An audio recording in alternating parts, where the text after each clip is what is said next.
Good morning, and welcome to all participants. And I'm Marco Manzan from the University of Trieste. I will act as a moderator during this webinar. This webinar is one of the two final webinars we have in this project, in the Secap project. The other webinar will be held on April the 13th, and where we will present some results about this project. And so I invite now the first speaker.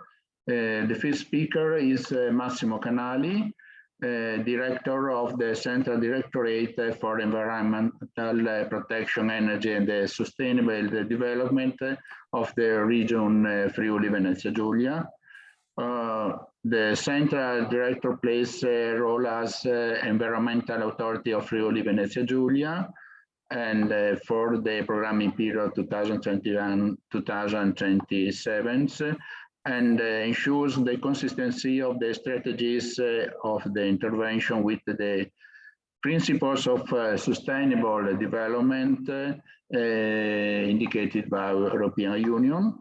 And the Directorate, on behalf of the region, is also acted as a lead partner for the Secap project. And so Massimo Canali oversaw the whole project, coordinating the regional working group set up to follow this project. So Massimo Canali, the floor is yours. Thank you. Dear guests, dear partners, I would like first to welcome you at your high-level event, Empowering Energy and Climate Action Plans in the Wide Cross-Border Area. I take the opportunity also to welcome you on behalf of our Regional Minister for Environmental Protection, Energy and Sustainable Development, Mr. Fabio Scocimaro. This event is organized in the framework of SECAP, a project financed by Interreg Italy-Slovenia program that we as Friuli Venezia Giulia Autonomous Region have the honor to lead. The overall objective of SECAP is to foster the sustainable development of our cross-border territories by promoting low carbon strategies, creating relevant adaptation and mitigation measures. The common challenges of the project is to offer practical support to the municipalities of the partner area for the implementation of sustainable energy and climate adaptation policies in the framework of Covenant of Mayors models, supporting the transition from SEAP to SECAP. To improve energy planning by local operators, focusing on energy saving, renewable energy, reduction of CO2 emissions, and mitigation measures related to climate change. These are our goals.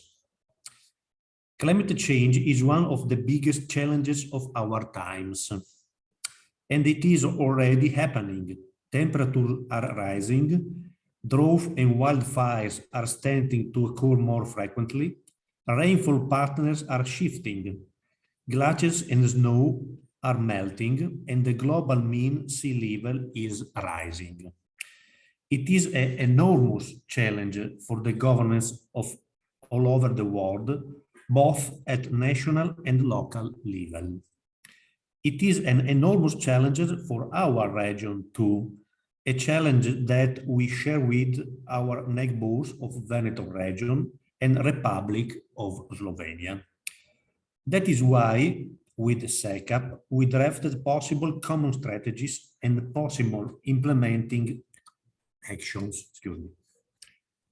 Today, we will hear about the outcomes of the project. We will share them with the public of this event from all over Europe with the aim of offering our experience and our example to other regions and countries that are also undertaking climate action in their territories. We are also hosting a speech from the Covenant of Mayors, and we thank them for being our guests and for presenting their initiatives. So before leaving the floor to the first speaker, I would like to thank you for participating to this high-level event. And I hope that today inspires ideas and discussions around climate change challenges and possible answers from national and regional administrations and from local municipality. Good work to all of us. Thank you very much. Thank you very much for your speech, your intervention. You're welcome to all the participants of this event. And now I introduce Nicolo Tudorov, Ivana Cacciafura, which are the next speakers. Nicolo Tudorov is responsible of the organizational position, community planning and sustainable development of the Energy Transition Service of the Central Directorate for Environmental Protection, Energy and Sustainable Development. His office oversaw the implementation of the Secap project, paying particular attention to the coordination of all the project partners and overseeing also the progress of both technical and project management activities. Ivana Cacciafura, she has a degree in environmental sciences. She is a project manager at Gorishka Local Energy Agency. And she is the coordinator of Seca project at Golea and for all the Slovenian partners. The floor is yours. We're waiting for your speech. Thank you very much. Now I shared our presentation. I guess you can see it. So let me see if you see the presentation. Okay. Thank you very much. Sorry? We don't see the presentation. You don't see it? Okay. No. Let me. Okay. Okay, start. Okay. Okay, fine. So thank you very much to the Professor Manzan. Me and Ivana Cacciafura, we prepared a joint presentation to briefly resume what the project SECAP is about, what are its objectives, and what we did during the 4 years of implementation of the project. The project started on the 1st of November 2018 and will end the 30th of April of 2022. So we are really close to the end of the project. This is the first of the 2 final events that we have in program to close the project. The project is a strategic project and was financed with nearly 3 million euros by the Idria Italy-Slovenia program. Strategic project, it means that is an important project for our cross-border area. The objectives, resuming them, are the fostering the sustainable development, promoting low carbon strategies, and more specifically, the project was focused on what are the adaptation and mitigation measures, both on a very concrete point of view, and we will see. Ivana will present some pilot projects and other outcomes of this project, and also on some studies and strategic documents that we developed during the 4 years of implementation of the project. We are 10 partners, both from Italy and from Slovenia. We have in the project we are representing different kind of partners because we try to join different point of views on this policy. So we have some territorial partners. It's us, the Friuli-Venezia Giulia Autonomous Region, the City of Venice, the Municipality of Piuca, and also the Regional Development Agency for the Ljubljana urban region. We have some scientific partners, the University of Trieste, Area Science Park of Trieste, and also the University of Architecture of Venice. And we have also the Energy Agency of Goriška and the local energy agency of Goreniška region. And finally, Union Camere Veneto, who is our communication partner and who was hardly working to organize these two final events. Now, very briefly, what are the project results? Pilot actions, Ivana will present them, investments, elaboration of the SECAP. We work with municipalities to do that. We elaborated a unified cross-border mitigation and adaptation strategy, and today we will have speakers that will give us a good overview of what was done, what was researched, and what was written as a strategy, as a possible strategy for these two very important points of the climate change challenging. And finally, training sessions for municipalities and raising public awareness. And I will give also a very quick overview of this activity. Now I leave the floor to Ivana. Please, Ivana. Thank you. I will introduce you the pilot activities which were carried out through the project, all considering climate change. Among the pilot activities, an energy audit for Museum Ravoltella in Trieste was prepared, including proposals for new monitoring and planning systems. Second, a study on the reuse of energy from wastewater was carried out.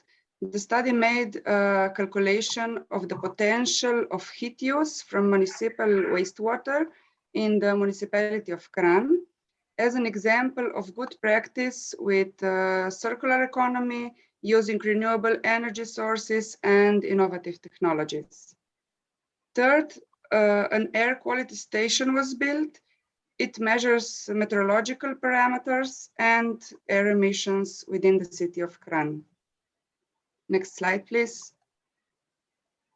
Among the pilot activities, also small infrastructure investments were made to monitor energy consumption within the municipality of Lok Dragomir. And also best practices were collected and analyzed through climate change mitigation and adaptation measures. This collection is a reference for all municipalities, as good practices plays a key role in raising awareness and contribute to the implementation of measures. Some good practices are presented in the pictures below. For example, solar self-sufficiency, green cities, green windbreaks, educational workshops, waste collection points for separate collection, use of rainwater in the secondary water supply system, use of electric bicycles in cities, and so on. The next slide. Yes, within the project, we also had two investments, one of each side of the border. The first investment was in the municipality of Piuca, where the municipality carried out thermal insulation of multi-purpose public building, Carpano Dome, and also set two green roofs on a flat part of the roof as a part of green infrastructure for climate change adaptation. Green areas and roofs are the answer to overheating of urban centers, to polluted air, large amounts of rainwater, and declining biodiversity, which are all environmental challenges of modern cities. Next slide, please. The second investment is in the city of Venice and relates to an innovative experimental house, so-called the House of Energy, where the most suitable systems in the context of energy savings, mitigation of heat waves, and adaptation to extreme weather are tested. For example, the rainwater is collected within the road reservoir at the largest quantities of rain, which flows into the reservoir for recycling and which is further reused in dry periods. Climate change requires adaptation of urban planning and the rainwater management in order not to overload sewage system. In addition, there are measures to make green areas with plants to diversify biodiversity and mitigate heat waves, as well as the construction of walking surfaces from recycled materials with high permeability. Next slide, please. Within the project, also 8 sustainable energy and climate action plans were made, of course, in accordance with the methodology of the Covenant of Mayors, which defines the composition of the document in 3 parts. First part is the basic emission inventory through energy use analysis. The second part is the risk and vulnerability assessment to climate change. And the last part is an action plan setting out appropriate measures. As part of the preparation, it is necessary to determine the reference year of energy use, to determine the sectors addressing mitigation and adaptation, and to set up working groups for different sectors. Mitigation, which addresses the causes of climate change and focuses on measures to reduce greenhouse gas emissions, is mostly focused on the following sectors: municipal buildings, residential buildings, public lighting, and transport. And adaptation, addressing climate change, is focused on safety and security of water resources and water supply, flood-related measures due to the impact of water on climate change, agriculture, forestry, health, and tourism. Next slide, please. Climate change varies from region to region. Consequently, also mitigation and adaptation measures must address these differences. Nevertheless, we can show the groups of measures, as you can see on the figure. To reduce greenhouse gas emissions and to contribute to mitigation, there are measures like reduction of energy consumption and other needs, use of energy efficient devices and boilers, greater use of renewable energy sources, taking into account sustainable principles, electrification, using renewable energy sources for electricity, efficient transport, such as the use of public transport, car sharing, reduced need and optimization of transport, and setting norms and standards regarding greenhouse gas emissions. Well, greenhouse gas emissions, of course, must be reduced, but even if we cut off all the sources of emissions today, the world would still need 100 years to recover. Therefore, measures to adapt to climate change are also important, such as better infrastructure conditions, improved water management, such as water recycling, improved water maintenance on the agricultural land, advanced irrigation systems with lower water use, appropriate landscape management, as well as transforming into a diverse agriculture prepared for natural disasters. Also, researchers are important and development to predict behavior and adequate protection against climate change. And certainly all preventive measures are important. And very important is awareness and changes in our habits, both in mitigation and adaptation. And on the next slide, there are listed 8 strategic documents which were done during the project. The 8 SECAPs were prepared for following municipalities, which you can see listed on the slide. These are municipality of Ajdovščina, Nova Gorica, Koper, Idria, Pivka, Brezovica, the group of municipalities around the municipality of Sacile, and municipalities of Trieste and Duino. Also, help desk was set for an operational support to municipalities. And within the project, the population of 400,000 inhabitants was involved. And the next slide, please.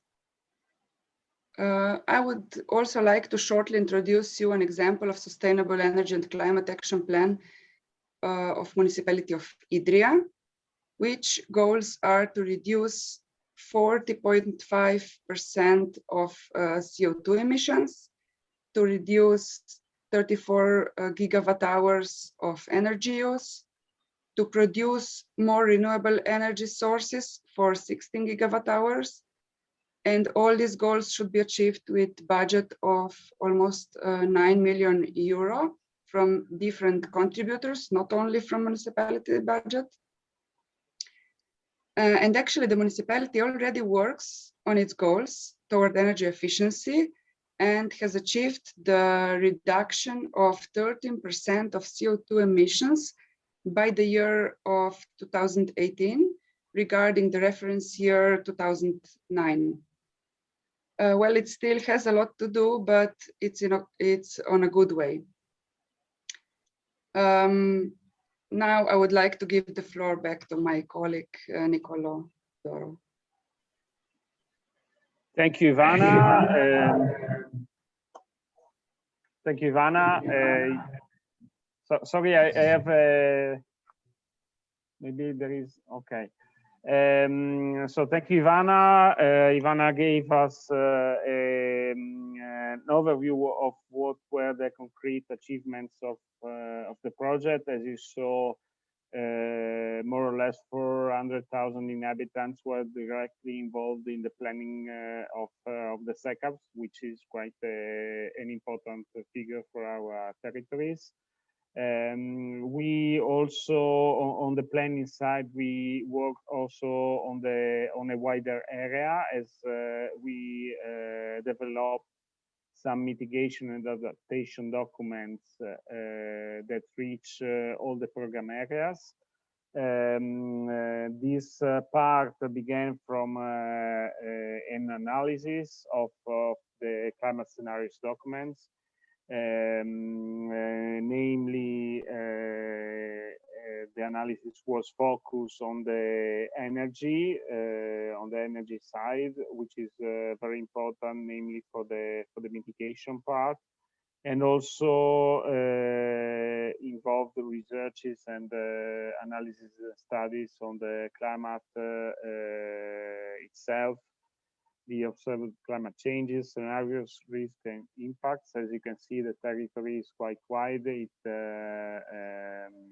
involves the full region of Venezia Giulia, the city of Venice, and the Slovenian regions of Goreniška,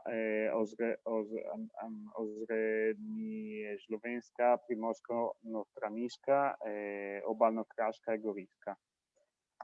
On the basis of this analysis, we developed a cross-border mitigation strategy with some marking points that we are assuming on this slide. So we try to answer or to propose some answers to these questions. Can climate action transform our economy and society?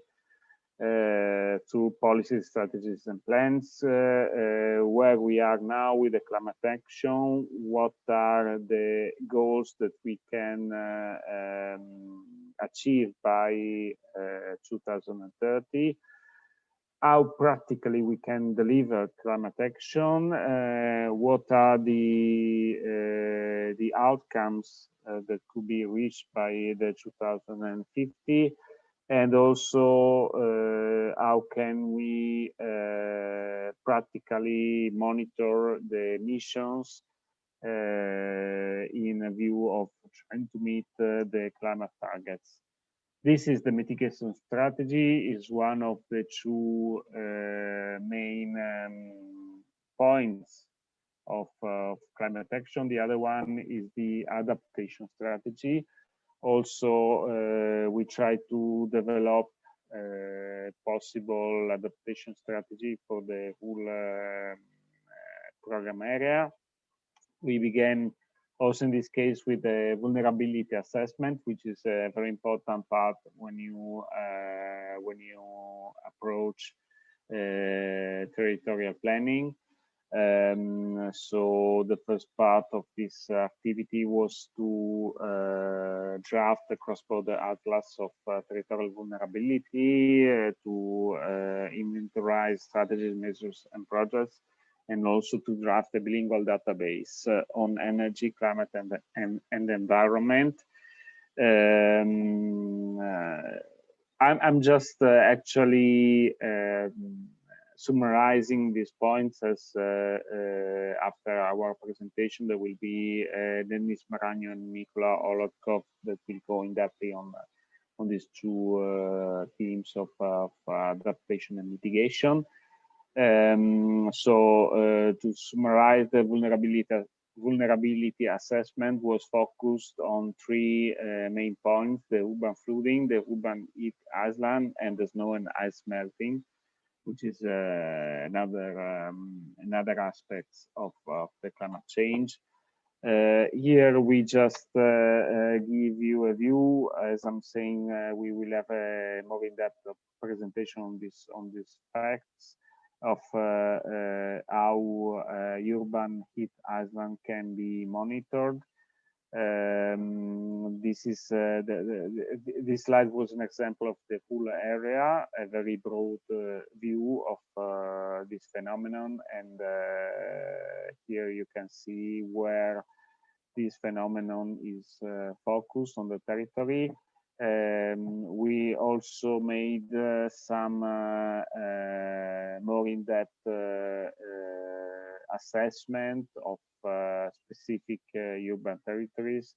Here we have an example on the city of Trieste, and you can see how we can really study in detail the urban heat island, and this obviously helps the municipality in planning adaptation measures, as this urban heat is a growing phenomenon that needs to be really addressed. We drafted some guidelines for the municipalities. These guidelines were drafted on basis of the outcomes of the SECAPs that we drafted during the project. And finally, the last activity that was developed on the territory were the training sessions for the municipalities. We actually began with a training session in person in Nova Gorica that was done on January 2020. After, due to the pandemic, we switched to an online mode, which on the other hand helped us to reach a wider public. These training sessions were organized both from the Italian and the Slovenian side. Here is a very short list. I will not go in depthly on what were the issues that were addressed. We tried to actually train mainly professionals from the municipalities or from the private sector that work on the SECAPs and work on the climate change action. So we addressed all the different points that can be addressed, and these training sections were done in 2020, 2021, and the last training session was held yesterday in Brezovica, Slovenia. Was focused on the SECAPs. So as you can see, during 2 years, we kept on delivering this training to all the people that are professionally involved in this activity. So this was the last activity to present you. We thank you for your attention. I don't know, Ivan, if you want to join me for the last slide. Grazie per l'attenzione. Yes, hvala za pozornost. And we leave the floor again to Professor Manzan, who will introduce the next speaker. Thank you very much. Bye. Thank you very much, Nicolo and Ivana, for your presentation. And next speech is from the speaker is from University of Architecture of Venice. The presenter is now Carlo Federico Dall'Omo, since Dennis Maragno could not be present for this webinar. And Carlo Federico Dall'Omo is an architect, is a PhD student at the Architectural University of Venice, and since 2018 he is a research grant holder. I'm at supporting the scientific activities for the Seca project, and he worked on the development of the transboundary adaptation strategies and the vulnerability atlas, and worked also on the guidelines for municipalities. So Carlo, please go on with your speech. Thank you. Hello, and as Professor Manzan just said, I'm substituting Professor Maragno today, but I'll do my best to present what we have done as UAVA in Seca project. So basically, our activity mirrors what Area Science Park did for the mitigation side. As we know, adaptation is the other side of the climate action. And so we worked in a similar way. So we developed a knowledge framework to understand similarly as we have done for the mitigation. So we developed an atlas to understand where the territories are more vulnerable to climate change impacts. Then we try to define a strategy framework integrated with local plans to identify where and how we can handle climate change impacts. And as a last point, we develop according to the pilot actions developed within the project SECAP guidelines to support municipalities in implementing adaptation plans. So, as mentioned before, and I'm going to go really fast on this couple of slides, we know that there is a strong link between CO2 emission and greenhouse gases with the increasing of climate change effects. So, if on the one hand it's kind of simple, it's becoming simple to understand which is the emission rate emitted by a single country or specific anthropic activities, it's far more difficult to understand how it affects territories, how climate change affects territories. Following one of the main European programs to support climate action, which is the Covenant of Mayors for Climate and Energy, and then the result of Secap projects and plans, we know that we can recognize as main impacts of climate change on our territories are extreme heat, extreme cold, rainfalls, flooding, sea level rise, drought, storms, landslides, and forest fires. But actually, to support in an operative way a public authority, a municipality or a region or a metropolitan area in adapting and managing this kind of risk requires a knowledge framework, a spatial knowledge framework, which can distribute the risk along the territories.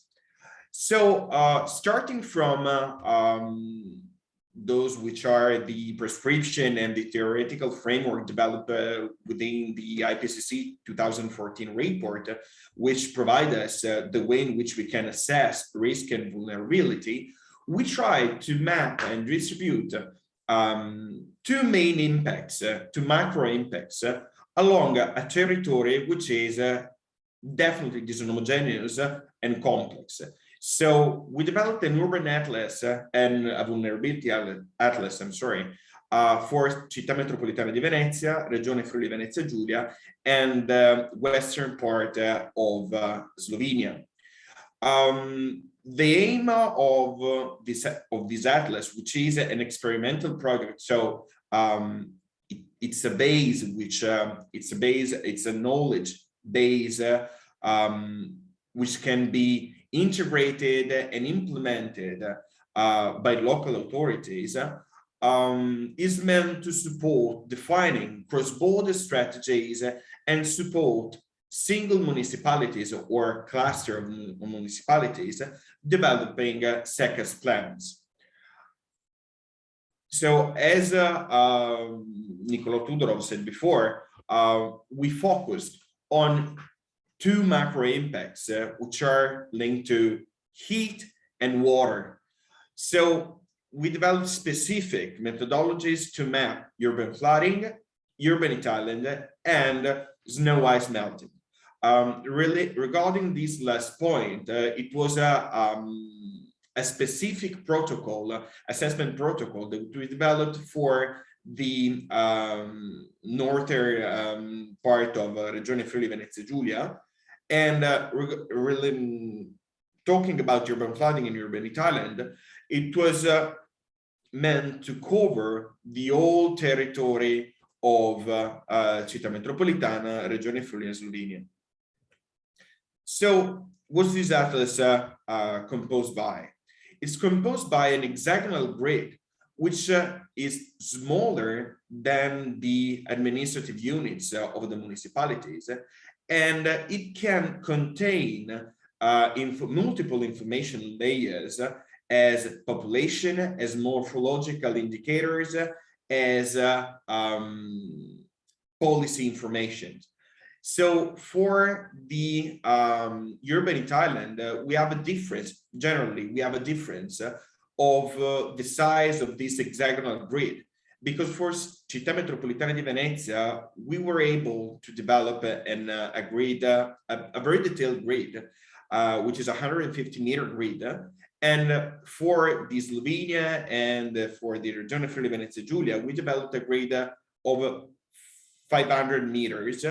The reason is that we also have an heterogeneous data set.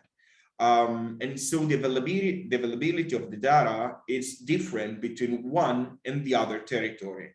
But this, on the other hand, is also an opportunity because it allows us to integrate and to overcome one of the main problems which adaptation policy are facing, which is the fact that climate change doesn't care about the distribution of, about the governance of our territories. So the administrative boundary is something which is not understood by the urban Italian phenomenon or the urban flooding.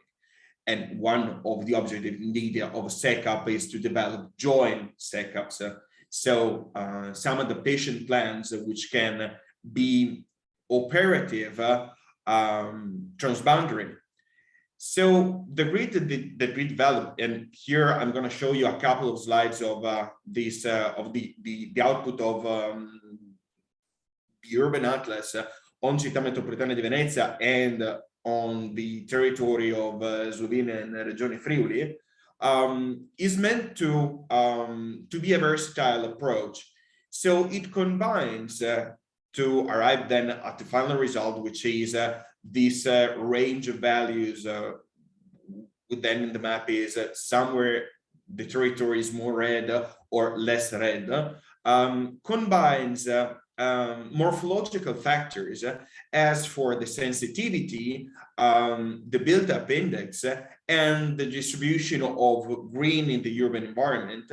And as for deductive capacity, the response of the biosphere, let's say the green cover of the territory, how the green cover of the territory respond to the hazard, which is recognized through the land surface temperature. So through the elaboration of satellite images, which can support us understanding where the territory is more hot and why it is more hot there.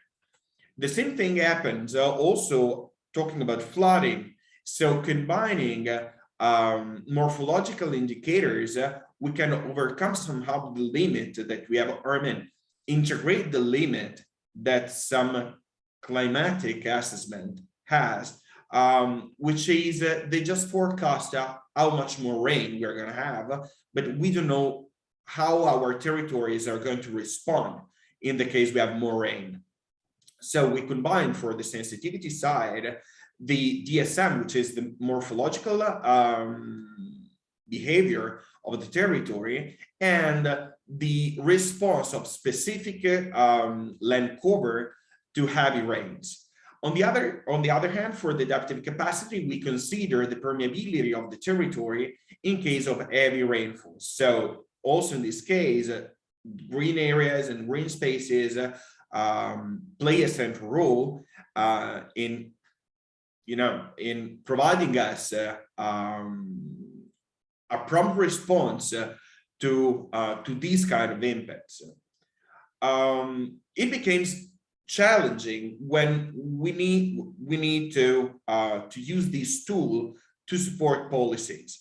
The point is, and still linking to the IPCC 2014 report,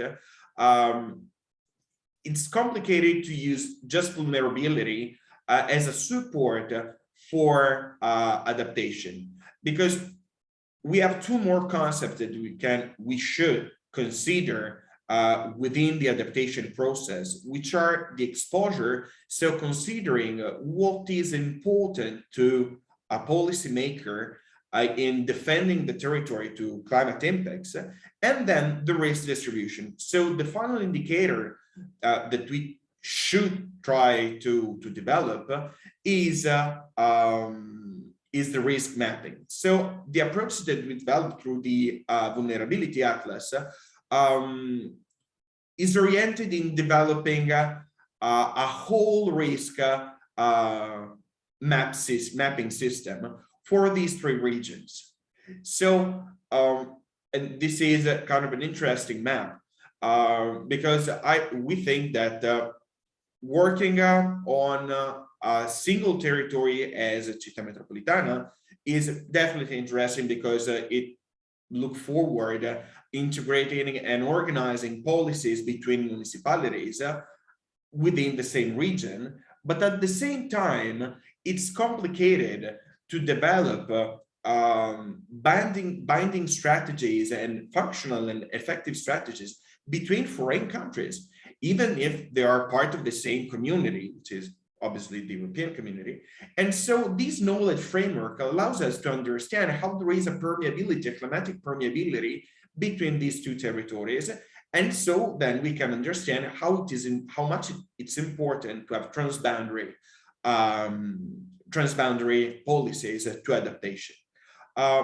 In this case, and this is the challenge to which Secap project, you have activity in Secap project opened, is how can we develop an exposure consideration which is also transboundary considering that we are talking about interests of two different countries with two different policymaking and governance system organizations.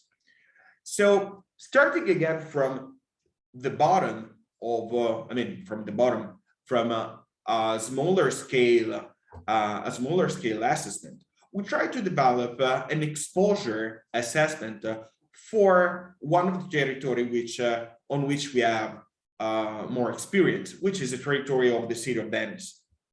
So we try to map and to highlight the risk distribution of exposed activities as common as hotels, public transportation, instruction, and healthcare facilities. And so in the map on the left, you can see where we have the combination and the presence of these 5 activities and their rate of exposure, both for urban Thailand and for urban flooding. In these 2 cases, we considered and we started from 2 scenarios, which are July scenarios for urban Thailand, July scenario of 2018, and for the urban flooding, we considered heavy rainfall, but kind of a frequent phenomenon, which is 50 millimeters rain per hour. And so also here we can understand where we have a more fragile situation within the single urban environment. This also orients and defines priority for the local administration. But I'm sorry, this is also a downscaling because I set it up this slide to make you understand how this system of the hexagon works. So as you can see, there is on the map on the left, the distribution of all these cells, which tell us where commerce activities are more exposed to urban flooding. But on the right, you can see how the data set actually works. So we start from points from socioeconomical databases, and then we merge all this information inside the hexagonal cell. And this is, from our perspective, the power and the actual opportunity that gives us this atlas, because these hexagonal cells covers the whole metropolitan city of Venice and the 2 region of, the region of Venice, Giulia, and the Slovenian western part. So towarding how to merge and how to support transboundary adaptation strategies, starting from this new knowledge, which was never developed before in this way, because it was developed by from a climatological point of view, but not taking care and taking into consideration the morphological behavior of the territory. We needed a tool to compare the behavior of the 2 territories, the functions of the 2 territories. And in this case, we used the Korean land cover provided by the Copernicus program, which provides us a tool to read the behavior and the use of the territories of all Europe. So we are using a tool which is open. All the information system that we presented so far are open tools, and so it can be updated by the single municipality or by the program, or it can be integrated within the covenant of mayor system, and it can be supported also by further system as the one of the Korean land cover. We choose this system because it has a sufficient detail which allows us to identify a systematic exposure assessment. So we have 2 options: or we identify pointedly urban activities and economic activities on the territory, as we did in the Municipality of Venice, or we can develop it for larger territories, identifying which are the different exposure rate of the single land use classes. Here you can see on the right, I'm sorry if those slides are in Italian, but we are still working on completing these documents to publish it as a book. So here you can see how there is a different exposure rate of transportation infrastructure, building sites, urban environments, residential areas, sports facilities, and so on. So this is highly strategic. And in this slide, the focus is on urban in Thailand, and in this slide, the focus is on urban flooding, just to have a comparison between the two things. It can support those local authorities which are deputed to support the coordination of municipalities or other public authorities, and in this case we took as example the municipality, the Città Metropolitana di Venezia, which should coordinate 44 municipalities in climate action. So in this case, what we know is considering all the 44 municipalities, the four more critical are Fiesto d'Artico, Spinea, Venezia, and Fossò. And the reason why those are the more critical situation is because those situations are more exposed on the side of, in this case, we choose as filter and as a priority, the fact that in this case, residential areas and public infrastructure were the more exposed sectors to this impact. But the final challenge, as I mentioned before, is how can we develop a proper adaptation strategy? Because we started from a knowledge which tells us where the territory is vulnerable, but we actually don't know where, and actually we don't know how we can adapt a territory. Also because adaptation strategies and in general the climate action has as main limit the fact that it's a voluntary action, and it has to take care and consider existing and binding planning tools. So in this case, what we try to do to develop the adaptation strategies were to we tried to understand which was the different objectives of all the territories, talking with decision makers and stakeholders, arriving and defining three main objectives for the project Secap.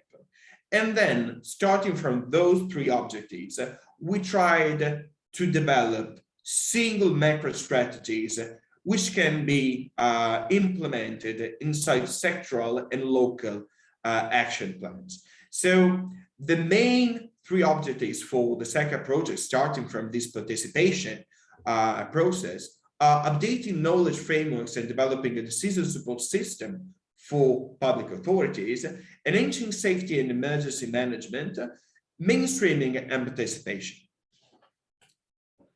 So, as I mentioned before, we tried to use the Corrilla and Cover system as a key tool to distribute vulnerability on the territory. And we did the same also to distribute strategies. So considering the rate of vulnerability of single land uses, we tried to match these 8 strategies that you see on the right, to match these 8 strategies with the single land use class.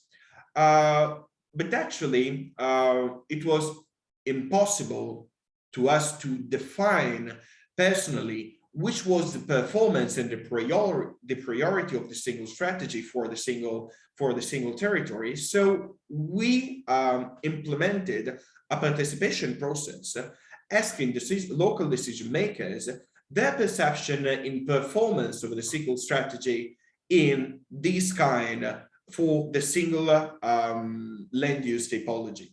In this case, we are talking about artificial surfaces, and on the right you can see the 8 strategies developed that we developed starting from local plans and mainstreaming the Seca project along with stakeholder and decision makers. And so what emerged in this case is that the more performing strategy to reduce the exposure to climate change, to adapt this territory to climate change, is reducing climate change risk for cities and an economy system. So this is the macro cluster, the macro strategic cluster, which is a priority for those territories to support adaptation. Then a second comes reduction of land consumption, and then we have strengthening mainstreaming and participation. So this is not obviously a direct support for we know where to plant trees, but actually it can support us in knowing which policies we need and we must retrofit and update.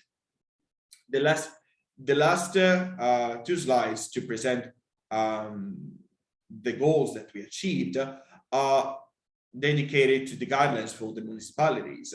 And this project is it's kind of different from the guidelines provided by the Covenant of Mayor program and from the other programs which suggest adaptation processes, because we try to tell a different stories.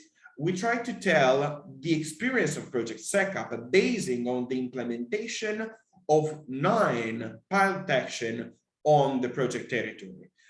This is a sound result because we have, don't tell me that I've lost the slide, okay.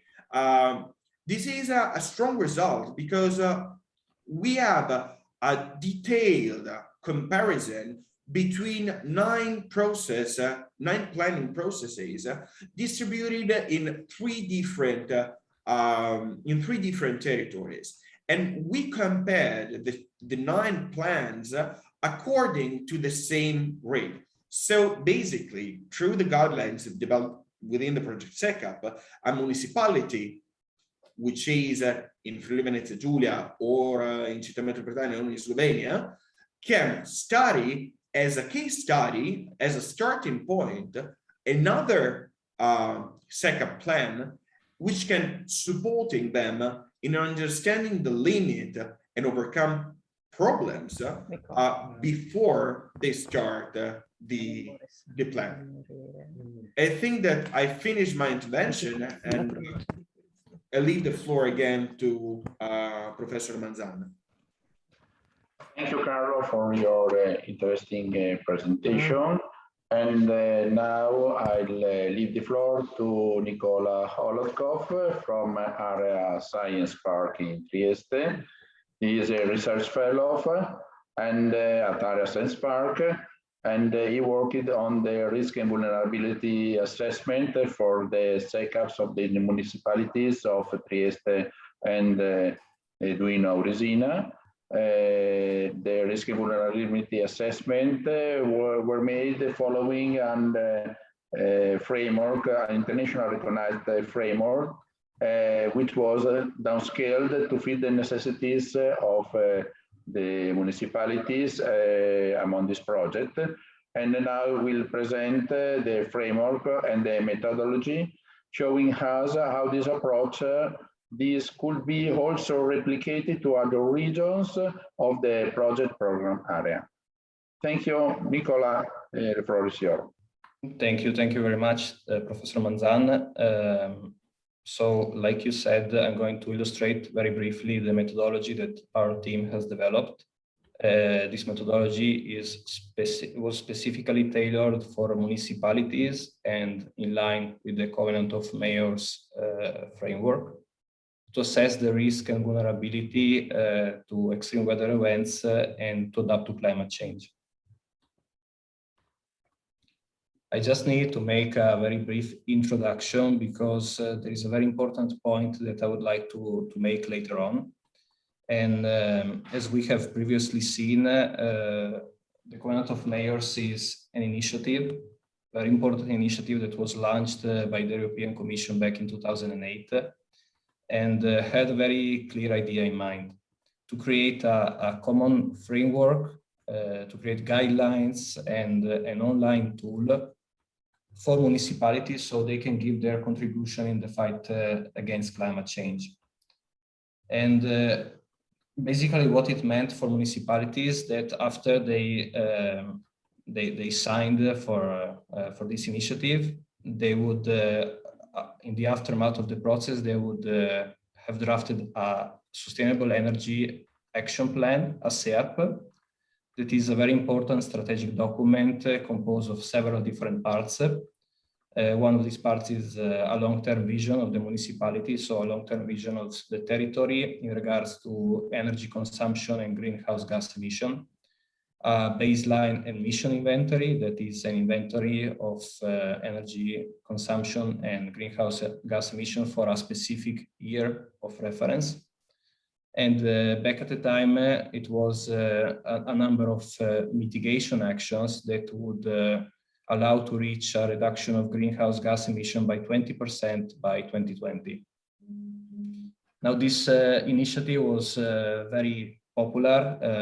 I think several thousand of municipalities signed and made this SEAP.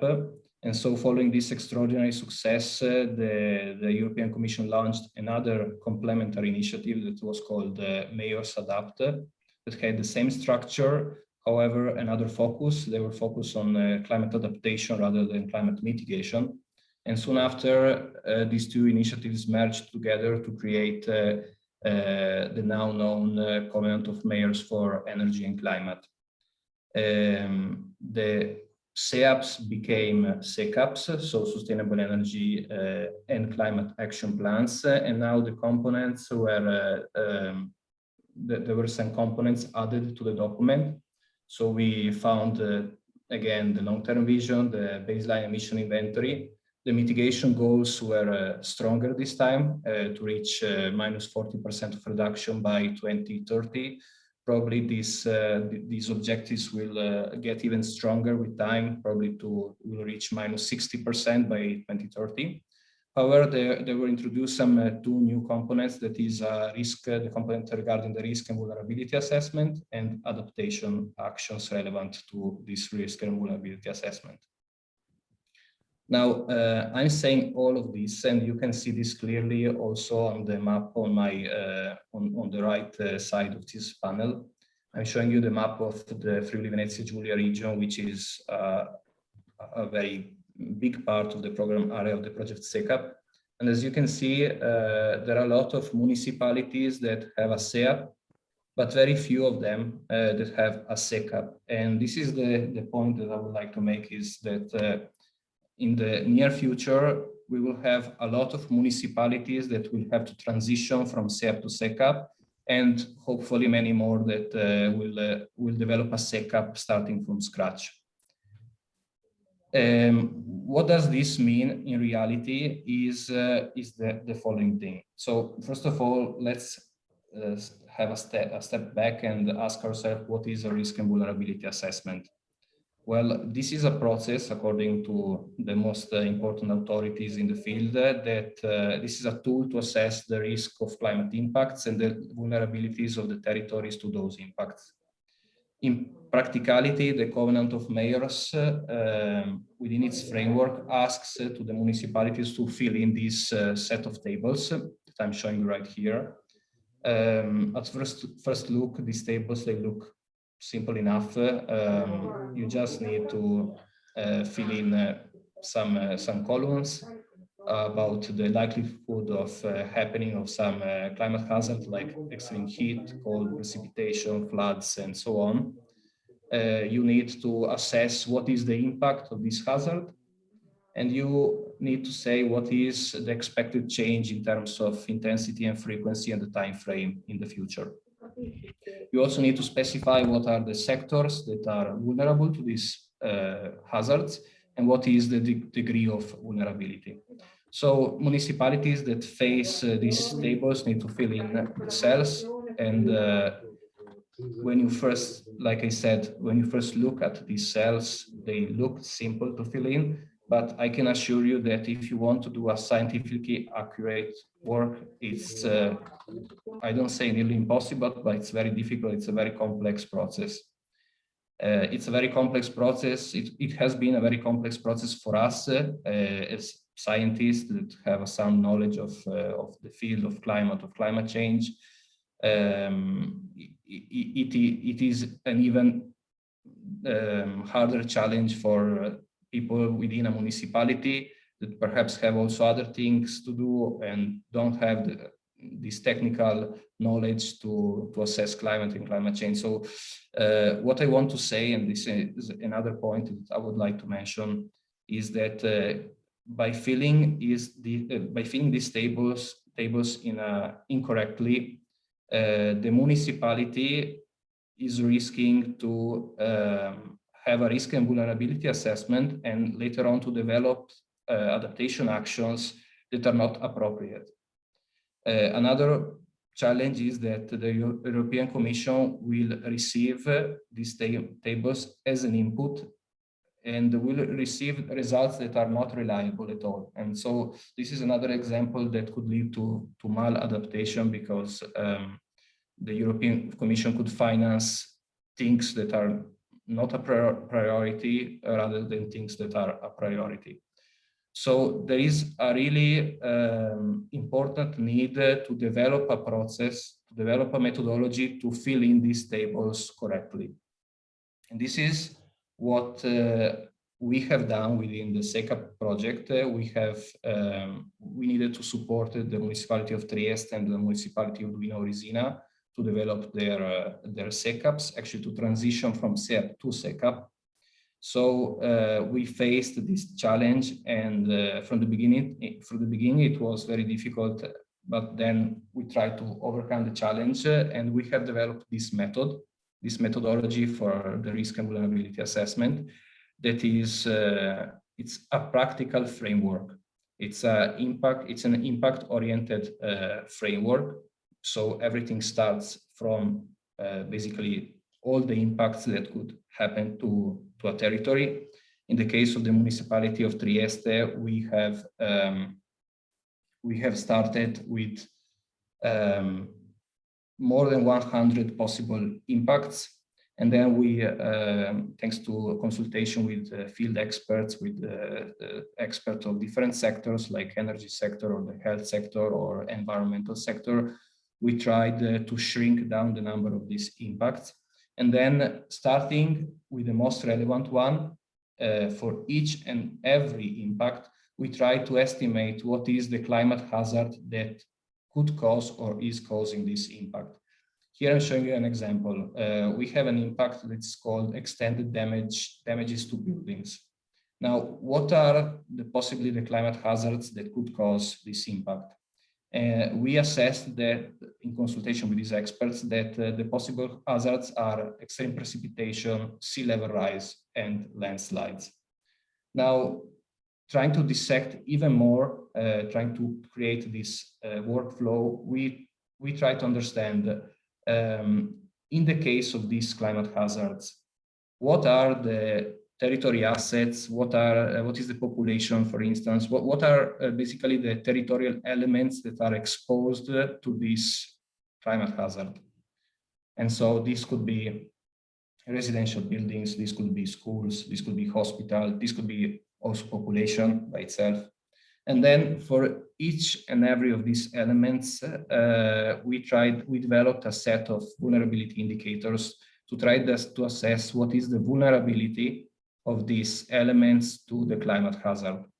So what is, for instance, the historical value? What is the number of residents of these buildings, the state of conservation? Also some more general indicators like what is the occupation index, what is the literacy or illiteracy index. And so when you combine all this workflow, these components all together, what you achieve in result is a risk of impact index. So in this case, what was a very general impact at the beginning has become a more specific impact with its own risk of impact index. So in this case, it's damages to residential buildings due to extreme precipitation events. So in practice, how this is done in the following way. We start with the impact that was extended damages to buildings. Then this is the impact. So the next step of the workflow is the hazard. And to do that, we needed to estimate climate projection regarding this hazard. So in this case, you take this data that is published, that is well known in scientific literature, and you try to analyze this data. You try to understand basically, in this case, in the case of extreme precipitation as a climate hazard, what for this specific territory, how did this climate hazard behave in the historical period, and how will it behave in the future according to the different scenarios and according to different models. And so you get an output, you get a result out of it that will say this territory is prone to was prone to extreme precipitation events, and this trend will increase furthermore in the future. However, this is just a second step, because as a first step, the exposure, you need to assess what are the, like I said before, the elements that are most exposed to this hazard. And you will probably recognize this map, because this is a map that was created by our project partner, UAV. We use this map, but we also created some maps of our own to assess the exposure to different climate hazards. And if we zoom in this central area, you can see that there are a lot of things going on here. So we have buildings, we have streets, we have population, we have bus station, we have green areas. So you have a lot of different elements that could be exposed, and you can actually measure exactly how much of these elements are exposed to this climate hazard. And there you have it. You have 3 components already answered. However, now comes the tricky part. What is the vulnerability of those elements to this climate hazard? Because maybe we are exposed, maybe the climate hazard is going to increase, maybe there are even impacts, but if we are not vulnerable to these impacts, then it's fine. But however, if we are vulnerable also to these impacts, then this could result in a disaster. So we ask ourselves, out of all of these elements that are exposed, what are the probability that, for instance, the street that is exposed to these precipitation events are prone to landslides, or what is the population that is exposed, what is their literacy level, what is their occupation level, or perhaps out of this population, how many old people, so very vulnerable people, that are there. Or even is this area of strategic importance for some reason? So these are all vulnerability indicators that we have developed that helped us put together this workflow for this methodology, and to combine to get a final risk of impact index. So in this case, in the case of Trieste, we came with 30 relevant impacts, all of which had a climate hazard relevant to those impacts, and all of which had a risk of impact index. As you can see here, I'm just showing you some of these impacts that we have assessed for the city of Trieste.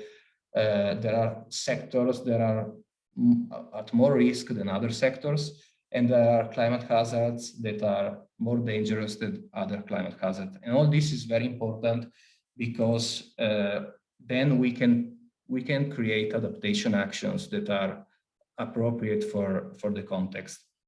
Shall we defend ourselves? Shall we put a barrier, like in this case? Shall we take it as an opportunity, maybe? Shall we derive it as an opportunity? Shall we retreat?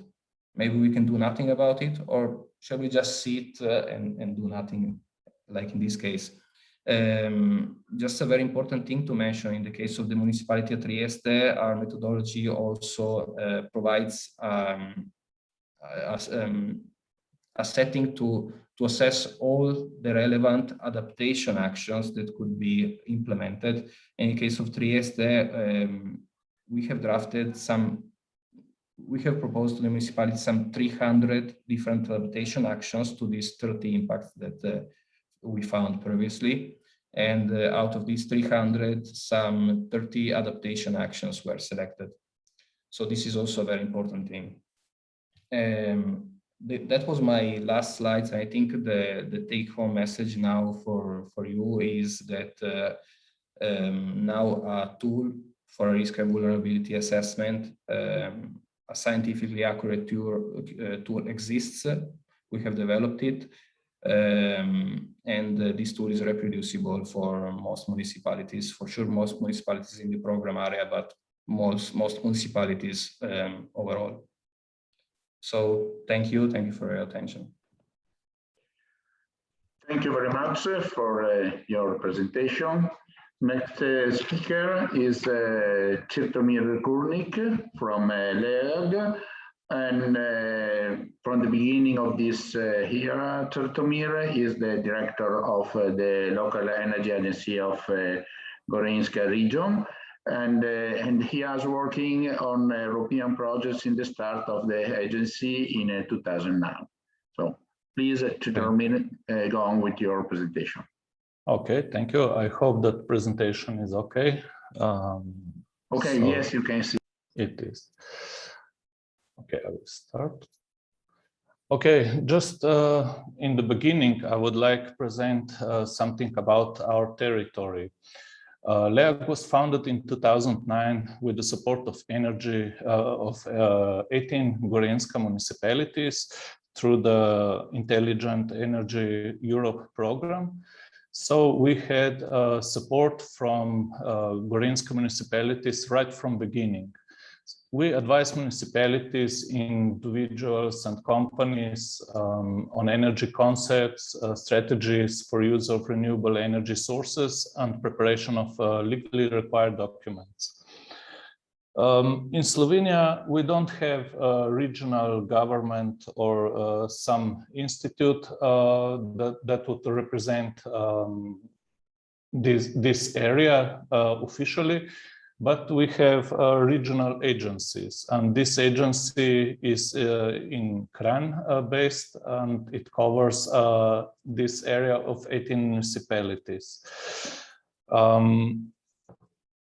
In this agency is also, they have a council of 18 mayors from this area, and this council makes suggestions to the government on what measures will be done in the region, because these 18 municipalities, they have only 200,000 inhabitants.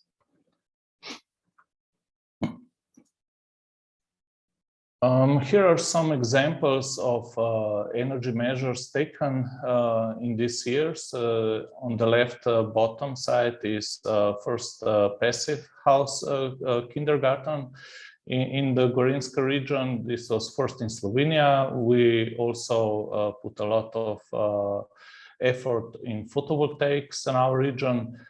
And we are now talking about putting photovoltaics on degraded areas of the region, like the waste areas for the waste. And this is, we also take some measures in municipalities' buildings. At the beginning of the project, we already started with developed Secap of Gorenska region.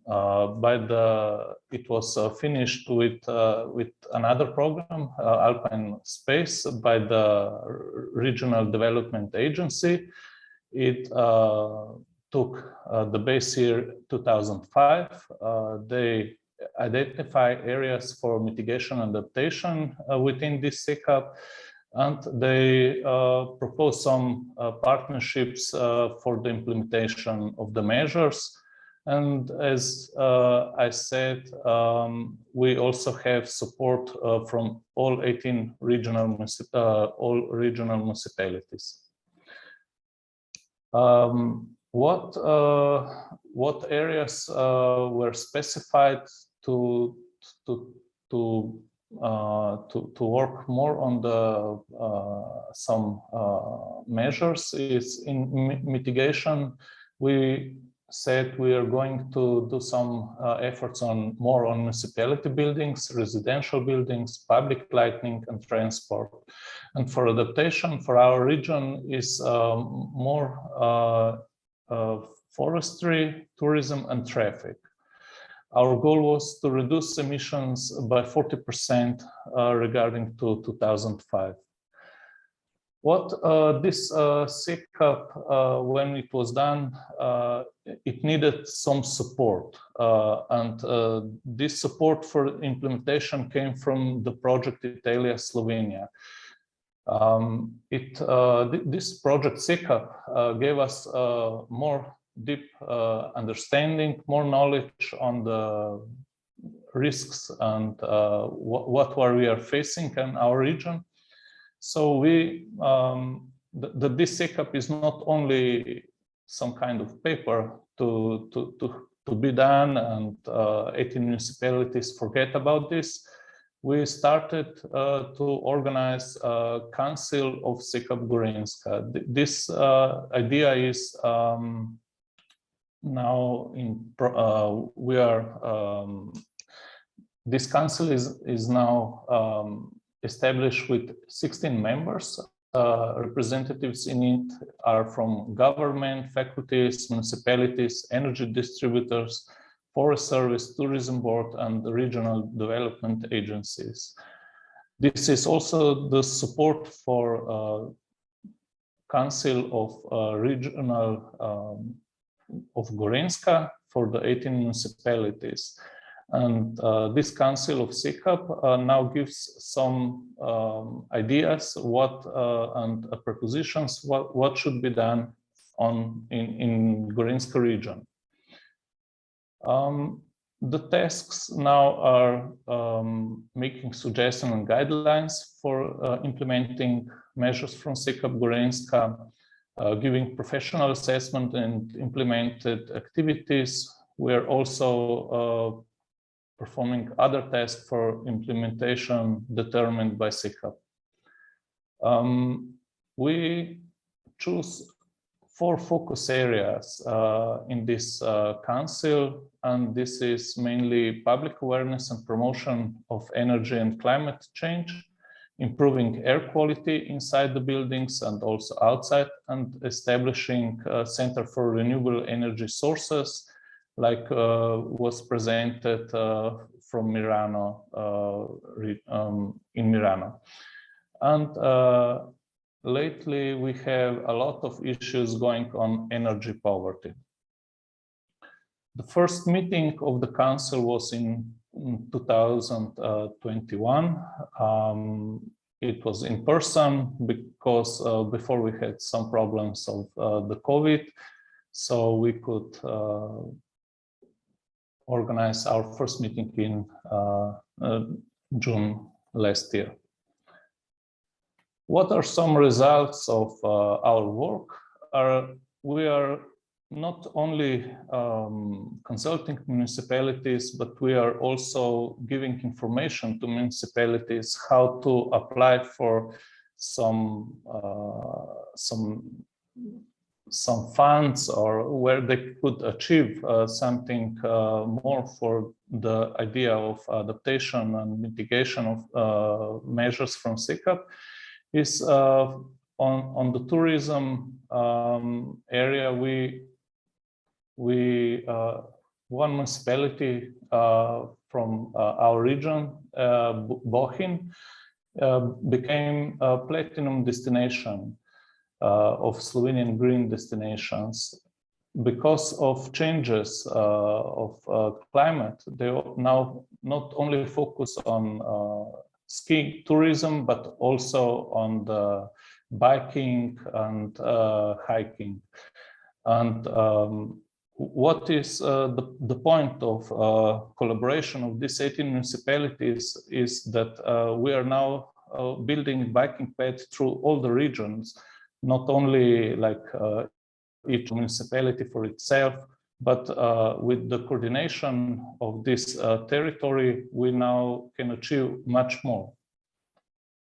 The other thing was also how to tackle some problems in industry.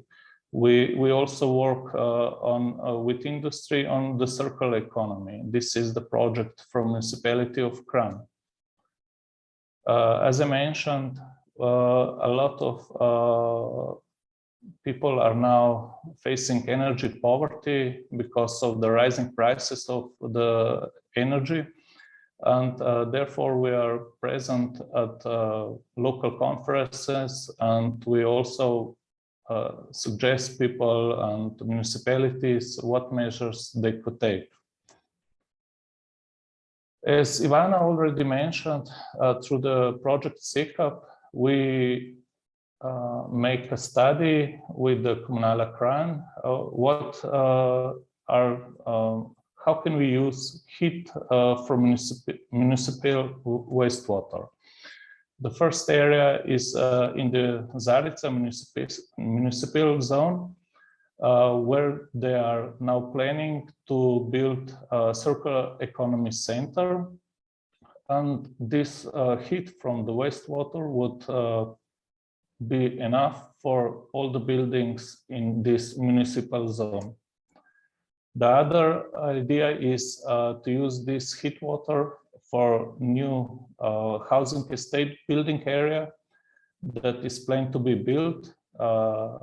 It will be enough heat for 385 units, and the investor could present this as a green investment, and that people will support this area where they live, that they are ecological friendly. We also put up one air quality measurement system in Kran, which measures dust, ozone, and other temperature, moisture, and air pressure. And this is put up on one lightning pole in municipality. It's now one of 6 measuring stations, and all inhabitants can see what is the quality of the air in this area.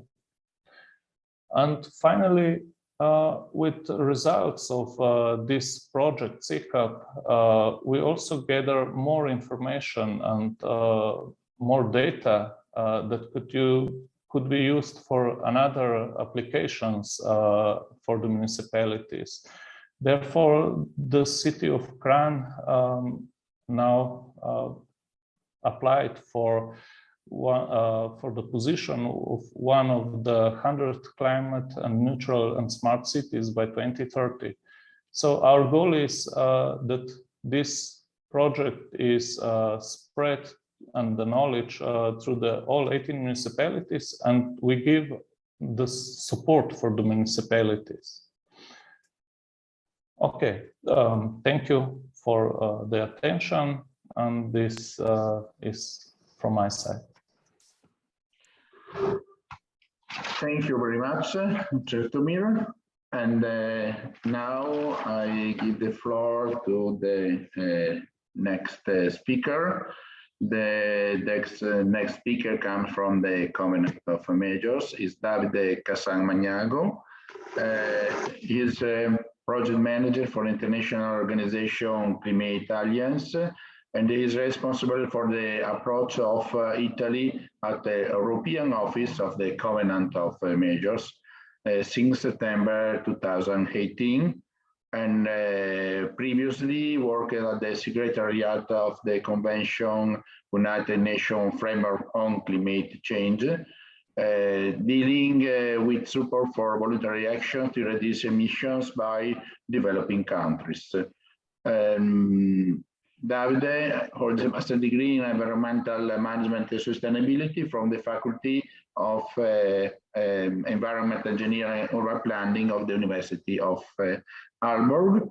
So, Davide, the floor is yours for your presentation. Many thanks. Thanks a lot. Can you hear me? Is it okay, the Yes, audio? yes, I can hear you. Let me share my screen.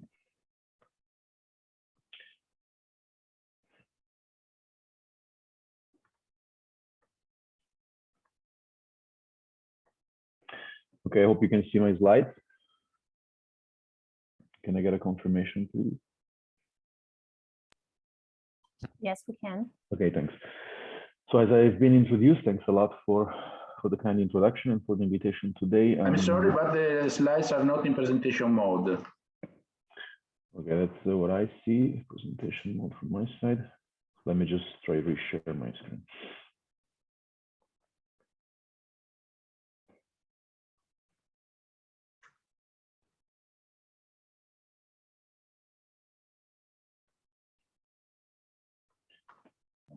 Is it better now?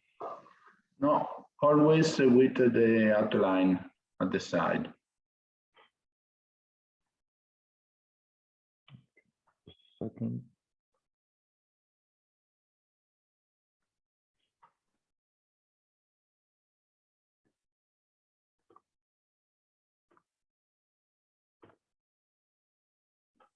Still? Okay, now. Okay, now it's good. It's okay. So again, thanks for the invitation. I'm here today representing the Covenant of Mayors European office based in Brussels. And as I've been introduced, I'm specifically in charge of, among a few other technical things, but to the implementation of the national approach for the Covenant of Mayors in Italy. So I will give you also some numbers about our country. I will skip quickly this part because I've seen presenters before me gave a short introduction on the Covenant of Mayors. Still, it's important to remember that it's an initiative started back in 2008, and it evolved through the years, including more and more components such as adaptation with the joint initiative of Measures Adapt, and then increasing the ambitions to 40% emission reduction in 2015. The Global Covenant of Mayors has been created in 2017, which is enlargement of the scope of action of the Covenant of Mayors beyond the European borders, on the example of the European Covenant. And from 2020 onwards, we started talking about the Covenant of Mayors 2.0, so a further upgrade of the targets and of the scope of action that I will further and more in detail explain later. For the ones who don't know the Covenant of Mayors cycle, how does it work? When a municipality signs the Covenant of Mayors, then is asked to submit an action plan, including both mitigation and adaptation actions within the first 2 years after the submission. Then a counter that goes 2 years by 2 years starts from that time, and municipalities are asked to present monitoring reports every 2nd year, every 2 years, sorry. So the first monitoring report that we asked for, is it a light monitoring report, which means that does not include the update on the emission inventory, which we know it's a lot of work for municipalities to compile. This is only asked after 4 years from the submission of your SECAPs, of your action plan. And then it continues by 2 years in 2 years. Everything gets done via the online platform My Covenant, which is an interactive version of the reporting framework that we've also seen today already presented, a part of it, the risk and vulnerability assessment on the Excel version. In the My Covenant space, you'll have the interactive version of the entire Secap to be used, update, and submit to us. That's the interface that user uses. So speaking of the Covenant nowadays, it means speaking of more than 10,000 cities all over Europe. We'll see soon that there are some gaps and there are some concrete issues to be faced, but the overall community is very large. It grew a lot in this more than 10 years of action, and it's still a significant mass for driving European policies on climate and energy. These are a few of the numbers more in details, and it's just a reminder to, of course, it does include the global covenant of mayors, as the counter goes up till 43 countries. All these numbers are available on the Covenant of Mayors website in the Covenant in Figures section of it. The covenant in Italy, that's interesting to start having a look. First of all, because Italy is the largest community of the covenant in Europe. It counts nowadays, these data are not the latest update, but nowadays we are nearly 5,000 signatories in Italy, which are, as you just saw, half of the population of the Covenant of Mayors in the entire Europe. This means, first of all, that Italy has a strong power in the covenant. It's a driving force. Second, it means that it's really important for the covenant how the context in Italy develops. And that's why from Brussels, we're investing a lot of resources in following the national approach for Italy.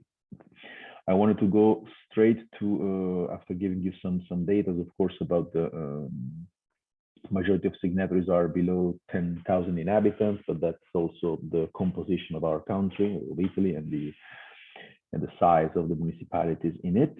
It is important to remember that the covenant is not only made by cities, but is also made by supporters and coordinators. These are two entities in the multi-level governance of the Covenant of Mayors, which are respectively, supporters are an association that assist in the promotion of the initiative and its target, where coordinators are normally, for the Italian context, governmental level between municipal and national, therefore provinces or regions, mainly metropolitan areas as well.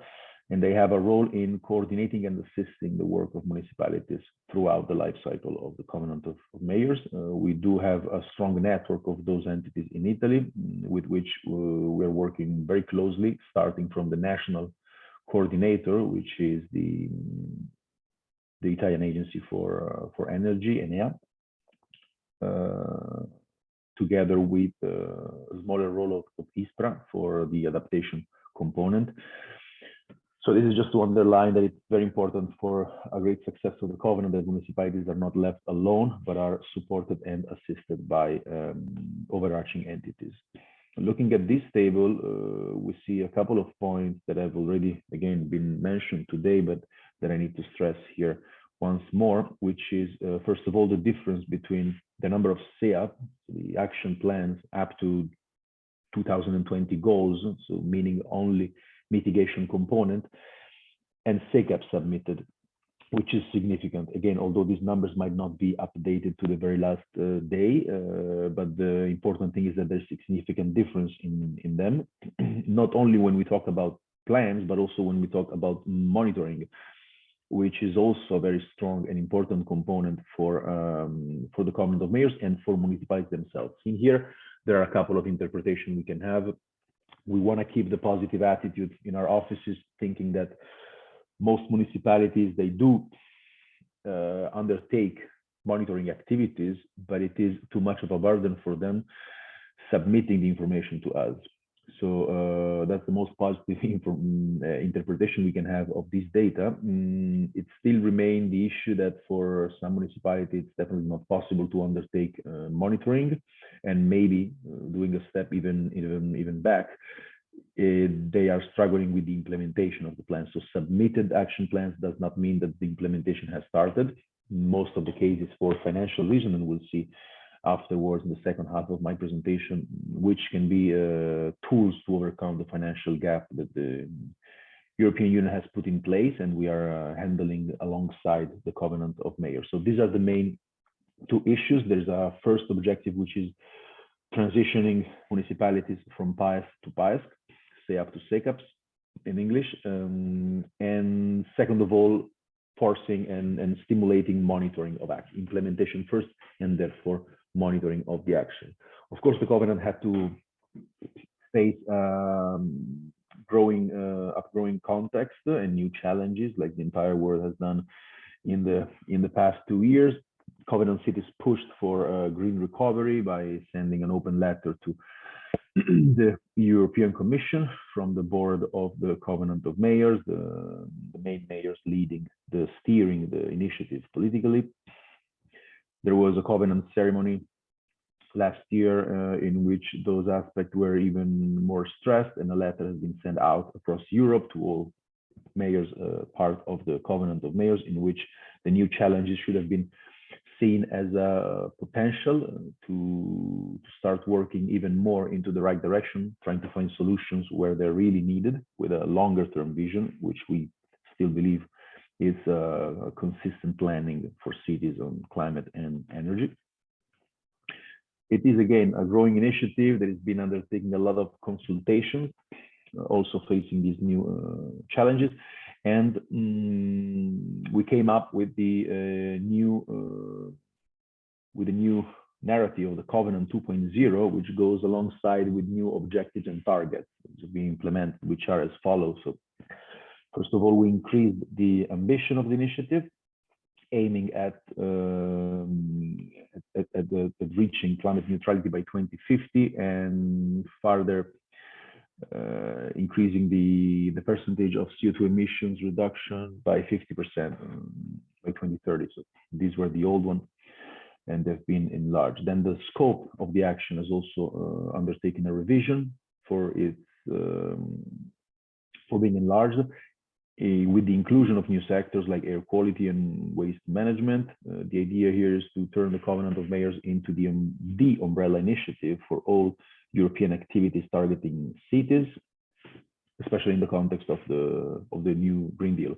There are many different initiatives that are looking at cities from the European level, and the Covenant, we believe, has the power and the best placement to play a role as an umbrella initiative that gathers all the other smaller ones. One of the new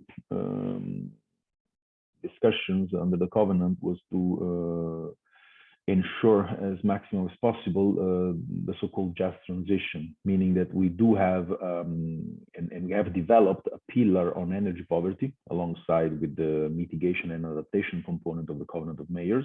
The pillar will be launched technically in this spring, so in the upcoming months, started already the technical work, and it will be an addition to the reporting framework. So when you will enter your Secap under my Covenant space, you will have the mitigation part for emission inventories.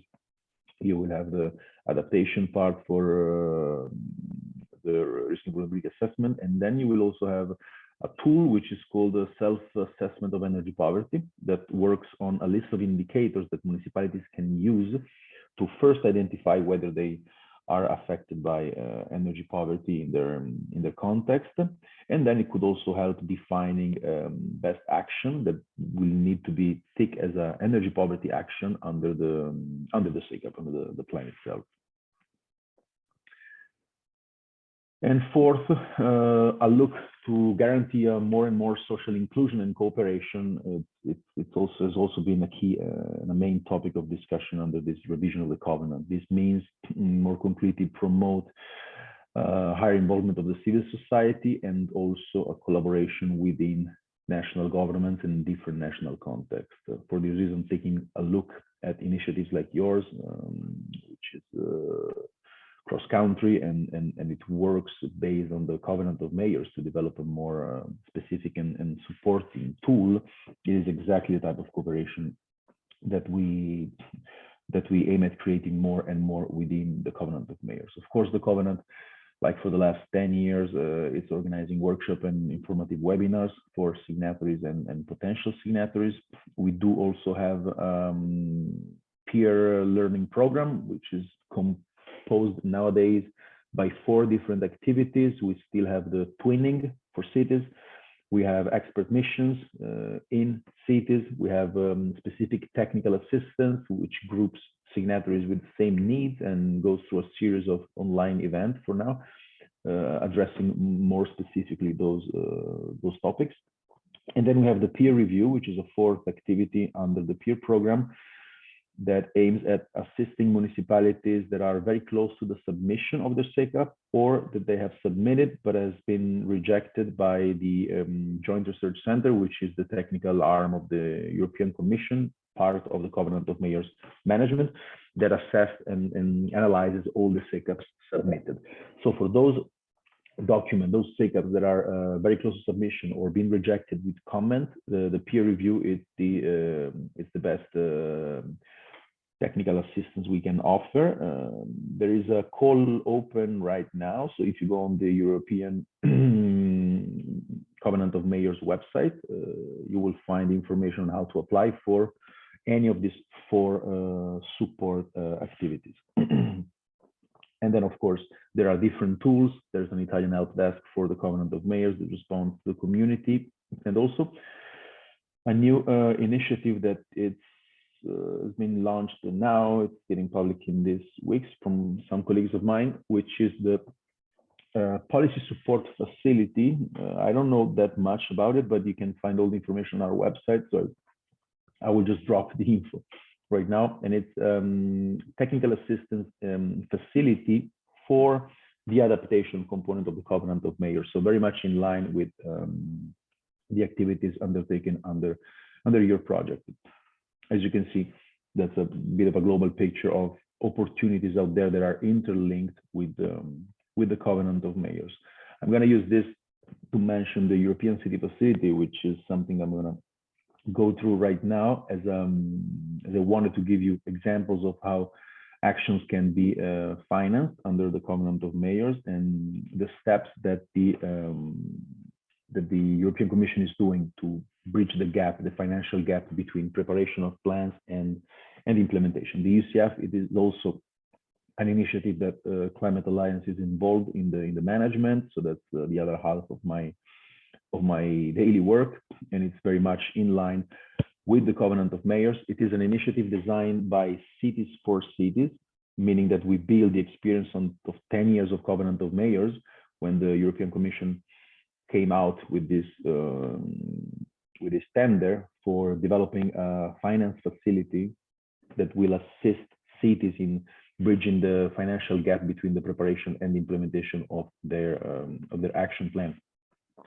It's built on the goal of overcoming these barriers, so the limited human resources, the conservative approach to project finance that a municipality can have when it's needed to invest a bit in order to trigger and leverage further investment. That's something that it's not so automatic for municipalities, and we totally understand the reason of it.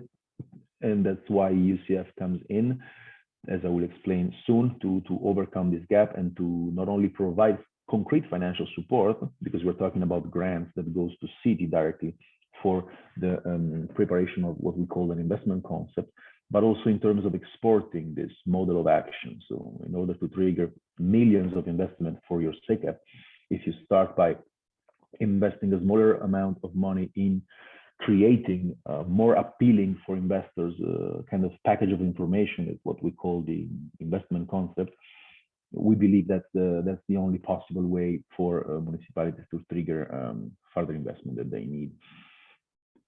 Let me just go through that. We did run the UCF on a 4 calls application based, meaning that we are talking about 60,000 euros per municipalities in case you're appointed. And this money have been already channeled throughout 3 different calls, and we're now facing the last opportunity for municipalities to apply. We have received many applications from all over Europe in the first call. We are now processing the results of the 3rd call and facing the opening of the 4th and last call. These are majority of sectors.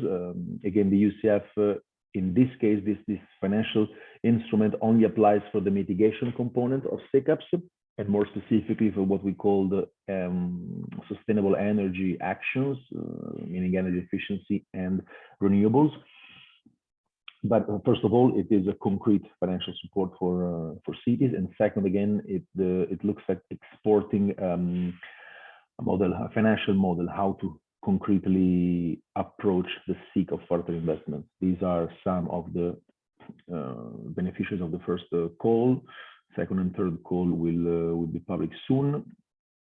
Each of the call has a regional approach, so municipalities will compete to get the money within these three regional groups created. So there are shares of budget allocated per each region.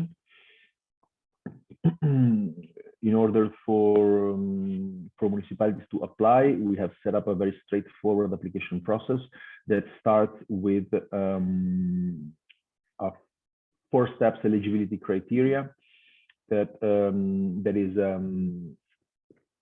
are very rapid questions that you will find online in order to see whether your city is eligible or not to apply, and prevent you to work on an application that is not valid for any of the reasons. So on the eucf.eu website, you'll find all the information needed. Here's the timeline of the previous calls and the upcoming fourth and last call in spring 2022. How you can apply, as I said, there is an eligibility check.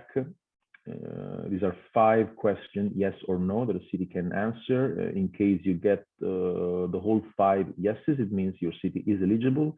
And then you can move on to the full application, which requires you to upload information and documents. The Secap is one of them. Of course, not only the Secap under the Covenant of Mayors regime, but any other action plan that lists your, in this case, energy actions. It's welcome, but we strongly stress the fact that the Secap it's the most complete document to be submitted in this case, and you can really say that after running 3 rounds of application, the majority of applicants come from the Covenant of Mayors world.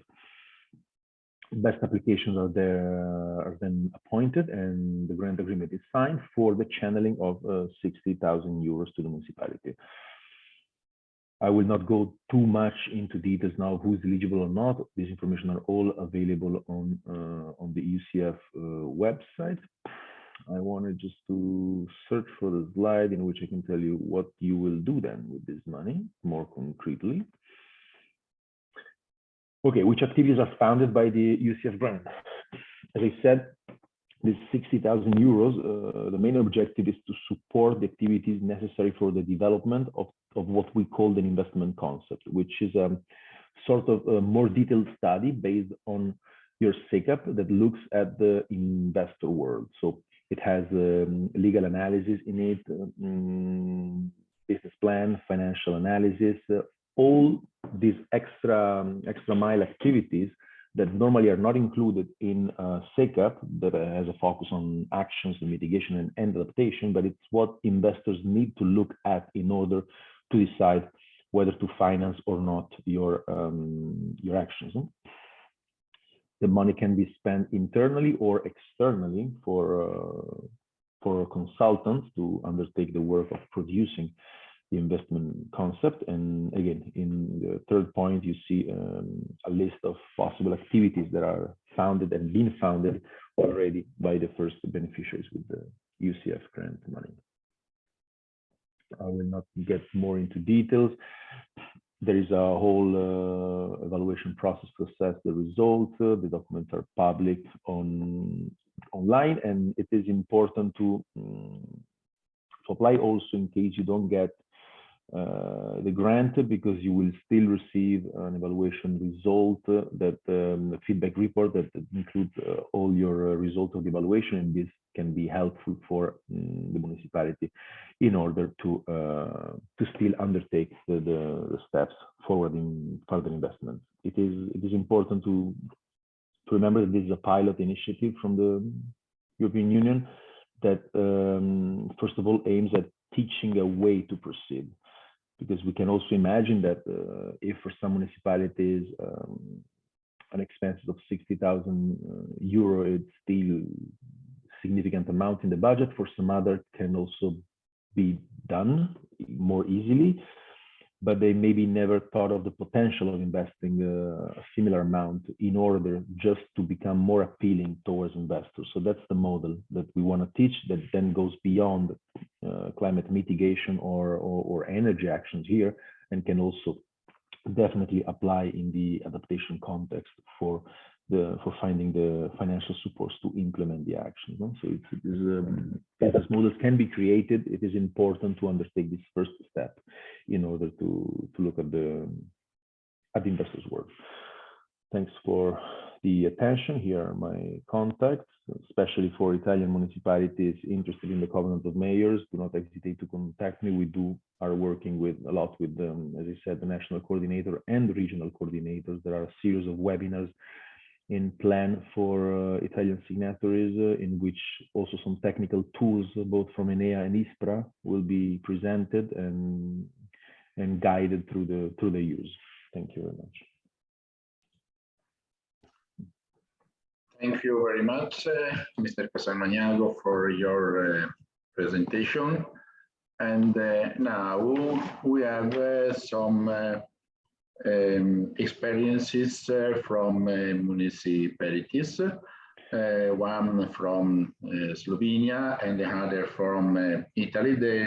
The first experience is the experience of the municipality of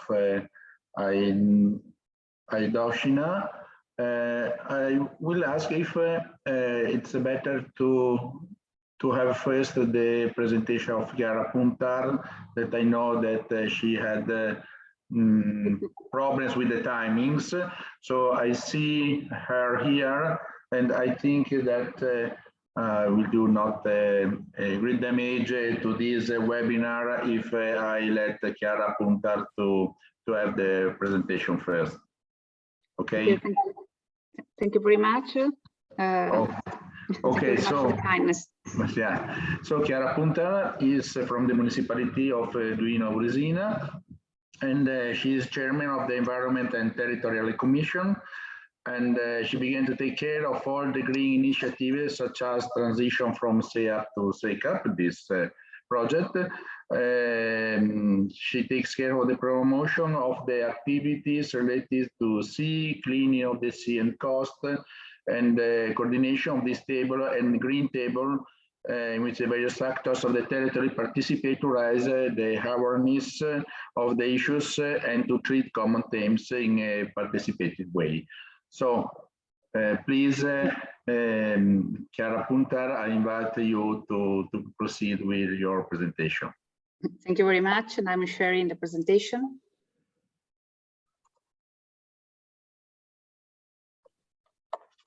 Okay, it's a pleasure for me and honor to be present in this meeting. And first of all, I think that you have to switch to presentation mode. I think it's F11. I need some help. Yes, try to do F11. Okay. With the PDF F11, the key should switch the presentation to full screen. It's Control L. Control L. Sorry. This is Adobe Acrobat. Control L. Yes. Okay. Is it? Yes. Okay. Thank you very much for the help. Thank you. And here I bring the greeting for my major, Daniela Palotta. Today we have our city council in the meantime, so it's a hard day for us. And greeting for the entire municipalization of administration. I'm here with a delegation to European policies, especially as a chairman of the Commission Environment and Territory, as you said before. And now I start with some to contextualize our administration, because Duino Bresina is a little village, is a little country close to the sea and the mountains. And I think it's nice to understand where we are. So from rocks and sea, we can turn till our tradition countries and traditional way of life. In 2012, our municipality joined the Covenant of Mayors and approve the PAES document through this council. And then in February 2020, we joined the new Committee of Majors and connected in coordination with the municipality of Trieste. We had many common fields like territory, facilities, and the main aim to reach working across this. This is the document. Duino Risina in Friuli Venezia Giulia region is you see is close to the border to the sea. Is a little territory with 45 quadrat kilometers and not so many inhabitants. But we have 14 different villages and so different needs also linked to green, to environment. And this is the reason why we are so interested in joining the new Seca project in order to make people living better in this territory. Some little words linked to between Orisina and Trieste municipalities. So we both took advantage from the technical support of the Seca project, and in order to draft a real high-level document, because we really believe in that. The coordination let us try new solutions and the best solutions. Also, thanks to different best practice we can study and we can read in this period, referring policies, energy policies, and climate adaptation. Duino Risina and Trieste linked by some common characteristics, and these I wrote many of these: the Gulf of Trieste, the Karst, the marine biosphere, also paths, cyclic paths, and infrastructures, main infrastructures that are common for both municipalities: transport service, international airport, motorway connections. These are some highlights. Duino Risina is a tourist destination. We have many campsites, facilities, but it's an international contest. In Duino, there's a castle, and also we have the United World College of Duino Risina. When we walk down the little town of Duino, we can see foreign people talking in English or in French or in German or in other languages. So it's a very international contest. We have many aspects connected to the nature. So Ipoggia cavity of Mitreo is one of the most one in Italy. We have the Timavo River that crosses Slovenia. Also, this boat is in Duino Risina. Many marinas, many coastal sailing. All these characteristics are linked to a common vision to put the green vision as a right vision for Duino Risina municipality. Some more highlights, because we are sea, but we are country. We have traditions. We are recently we gained some months ago Duino Risina like the Italian city of wine. So thanks to the tradition of our land. Duino Risina is also a green territory. Quite 10% is a green one, thanks to cars and the coast. And we have many rocks. We can go swimming, sailing, or having a climbing sport. And just to contextualize, here is how we start our PAESC, our document. So we are involving our stakeholders, and thanks to this political commitment, strong political commitment, and then we are going to adapt our solutions to administrative structures that have to follow our ideas, our plans. Okay, our vision is a long-term process. We started from 2012, as I said, but from last 2 years, even if during this difficult period, we tried to put our energy in this argument, in this field. So putting into reality some energy efficiency actions, and having in mind how important is the sustainable energy and the climate adaptation that we are all involved in this. Thanks to Area Science Park that followed us in this path. Thanks to Area Science Park for all analysis about risk and climate vulnerability, also about the various assessment made with us, and some in its point of view for Arduino Resina was a very interesting point of view, a technician point of view that we followed, and we will follow in these further months. We had a systemic approach. So we tried to have a very participatory process. We talk about this plan from 2020. We had many commissions and many meetings on the territory. We met people, we met stakeholders in a direct way because we are a little town, also in conference meetings. We are very involved thanks to this project and thanks to Secap financement also in awareness and protections in energy efficiency, and above all also in climate resilience that we think is a very important field for people and for the quality of life for all of us. These are some actions I wanted to stress in this occasion. Mobility actions, we stress them. We want intelligent mobility for every people and every day. So when we go working, when we go to school with the babies, we need a real intelligent mobility. We need a tourist mobility because in a few minutes we can cross from the sea to the mountain. This also important part.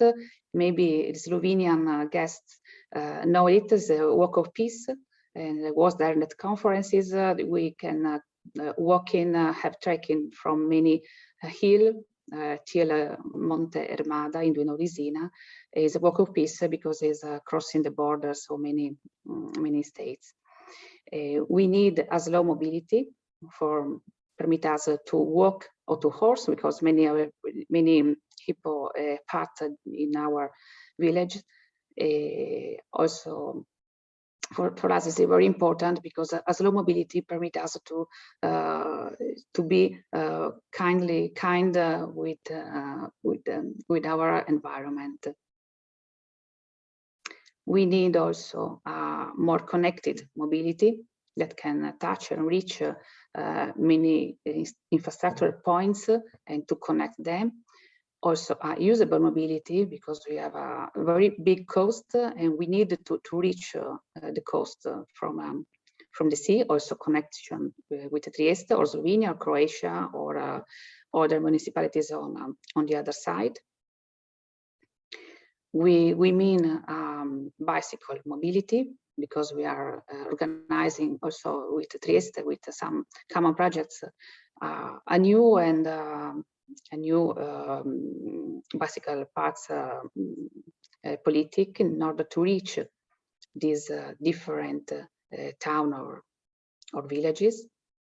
In this case, we would implement electric charging stations, also because in this nowadays the photovoltaic panels can help electric bicycle. And finally, about mobility, we think we need more electrification to permit private vehicles to add energy in more places than now. We are creating a new park site close to in Duino Risina, and there will be held many electrification for cars, just to permit and to people to use more in a more easy way the cars. Then we have many actions regarding building energy innovation close to the new buildings. You want to collect all the regulation, Italian regulation, to spread them to people in order to people can use also Italian rules to gain economic help in these cases. We are promoting new and smart energies, green energies, renewable energies in order to make a more efficient public and private buildings.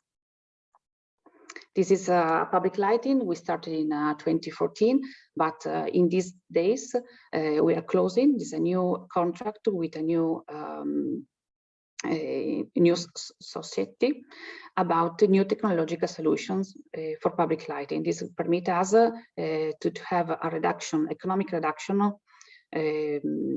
during each year from now till next 20 years.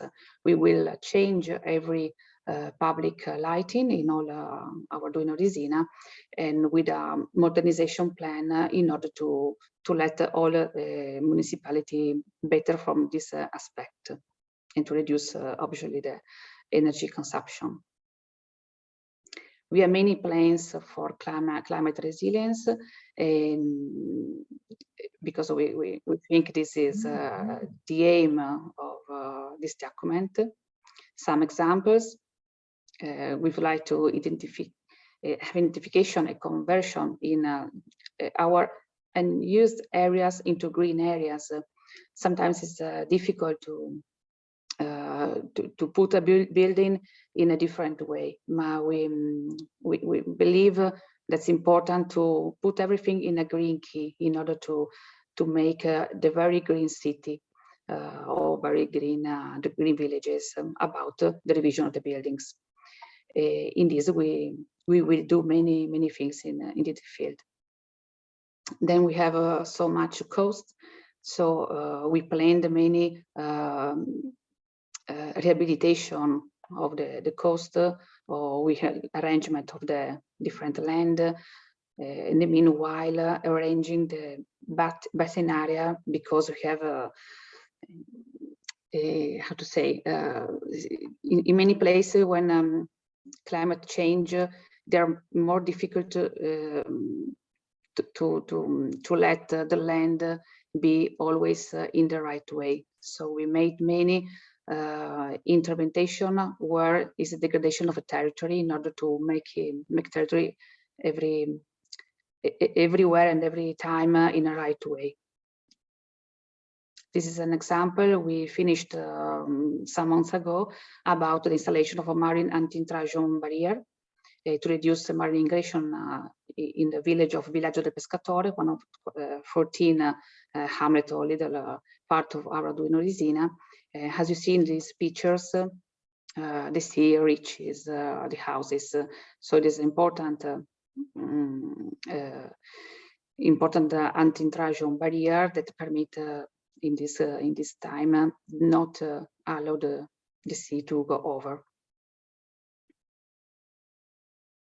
Then, quite close to the finish, we always look Duino Risina as a green future with new mitigation actions and prevent obviously climate risk and vulnerability assessment.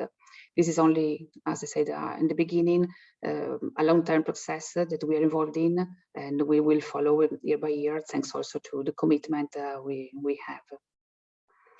We will continue to reduce gas emissions with some projects. These are illustrated and many others in order to, the goal is really carry out the translating of a political commitment into practical measures and projects.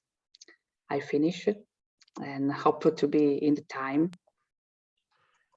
Yes, Thank you very much for your presentation, also for the beautiful pictures of your territory. My pictures. Your pictures, okay. Thank you very much for your presence here. And I know that you have important things to carry on. So I appreciate your representation here now. And we have also another experience. This experience is from Slovenia, the experience of the municipality of Ljubovina. We have a short video from Tadej Biochanin, which is the mayor of the municipality of Ljubovina. And so this he could not be present here, so he prepared this video that and now we are going to see it.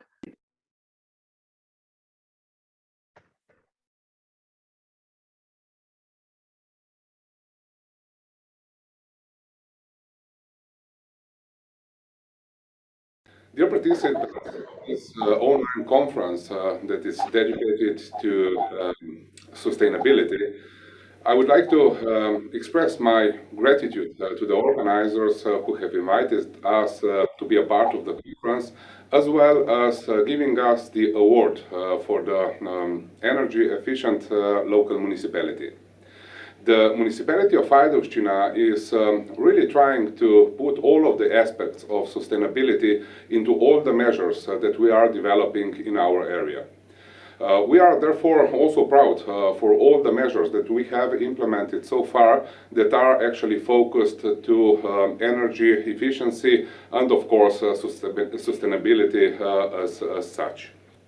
One of our projects that we are very keen with is development of energetically self-sufficient local community in Budanja.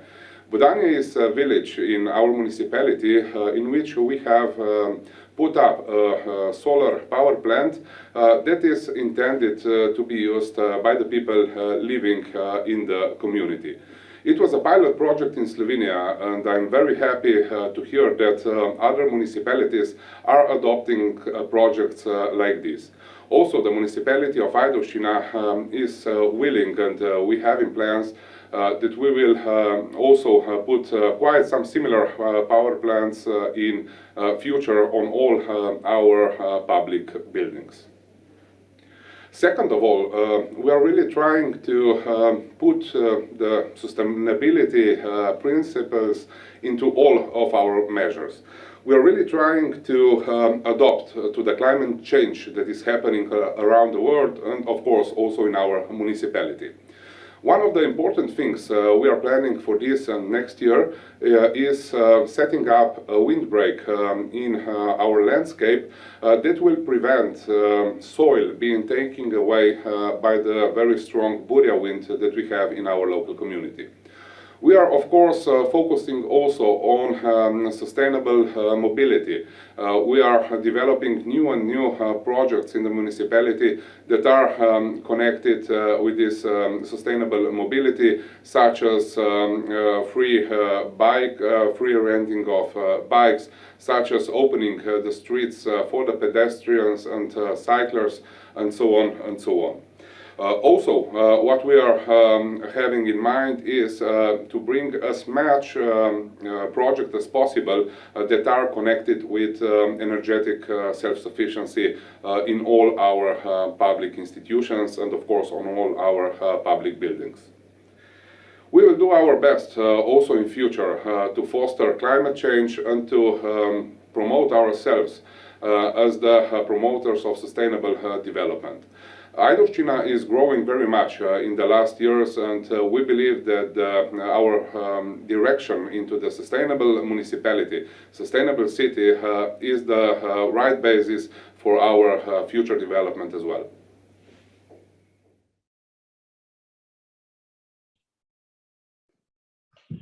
So here we are, and I think that it's important that the administrators also with all their difficulties to be here also for the municipality of Advocacy, desired to be present in this webinar in order to tell their experiences with the Seca project. I think this is it's very important.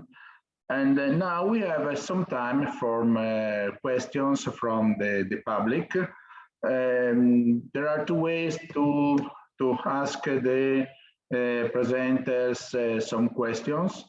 If one desires to ask a question, has to use the key in the bottom to raise the hand.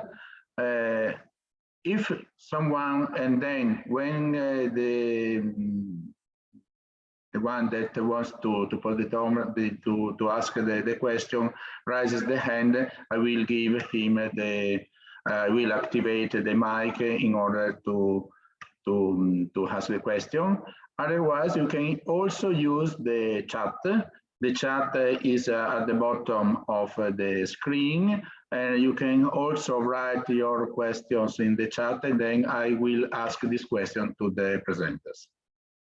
So if someone wants to start, we are here to try to answer the questions. I hope there are still open questions about the arguments that we presented here during this webinar.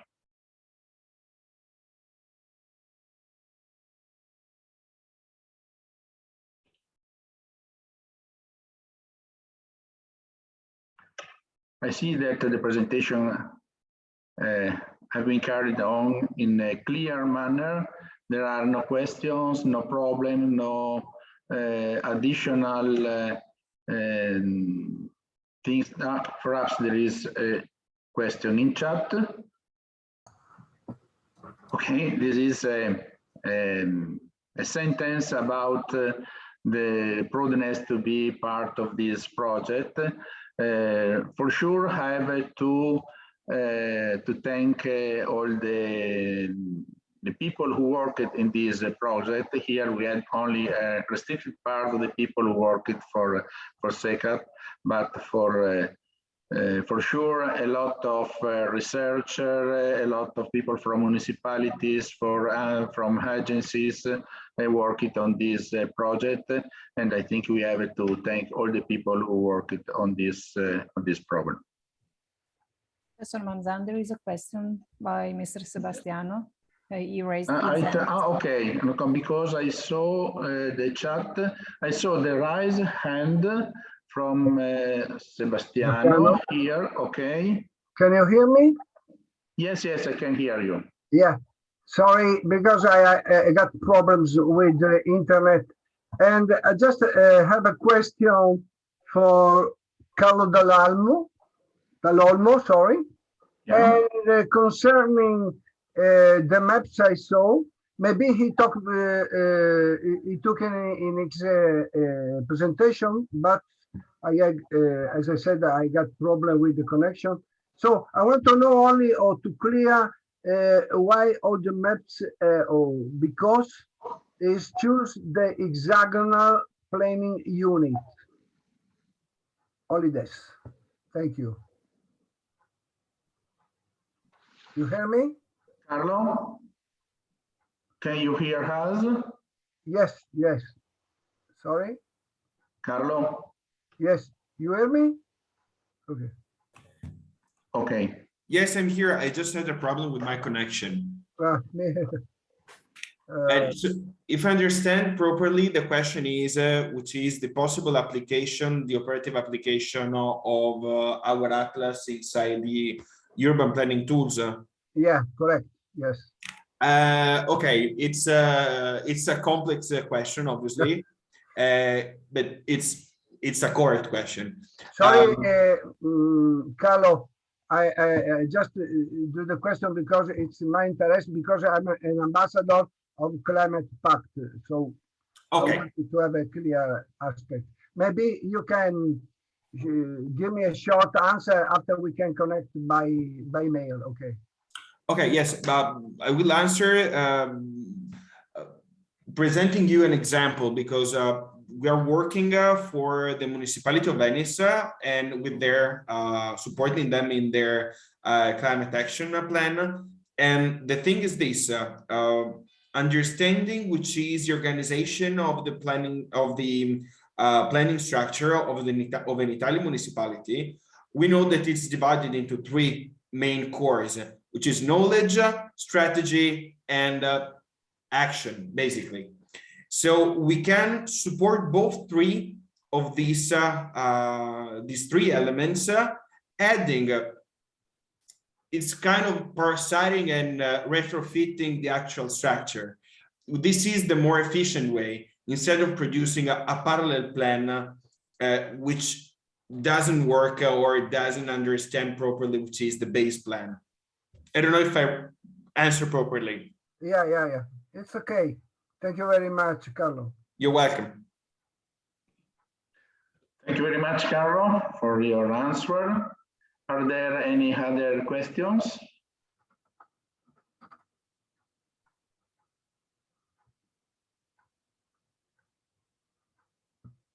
Okay, I don't see any other raised hand or question into the chat, and we can leave.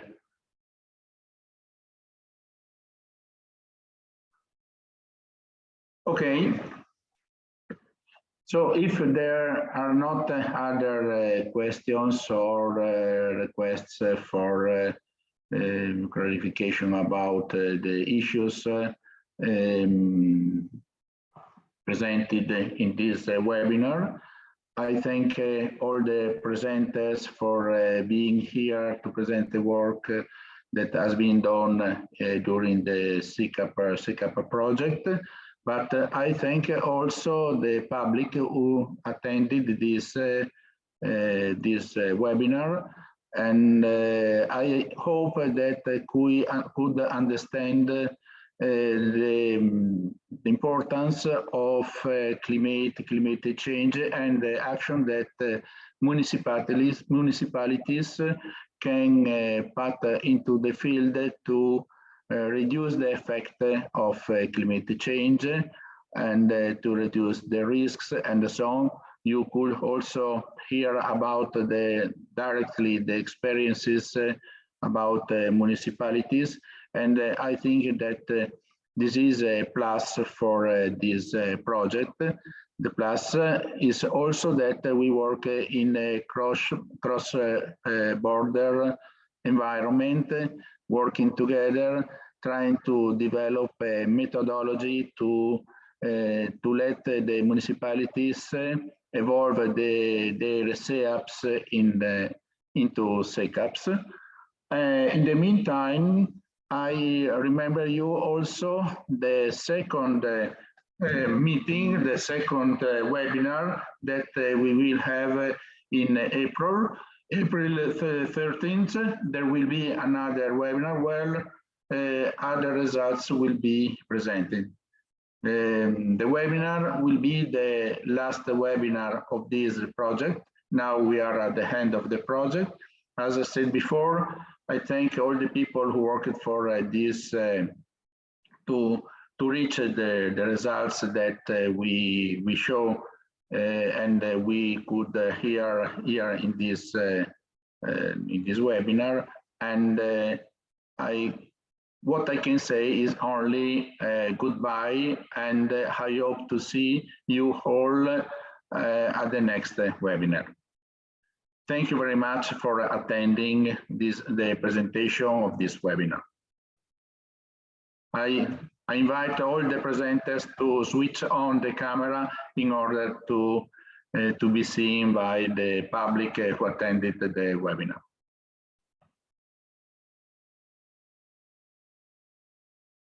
Well, thank you very much. See you for the next appointment at the mid-April, the 13th of April. Okay, bye.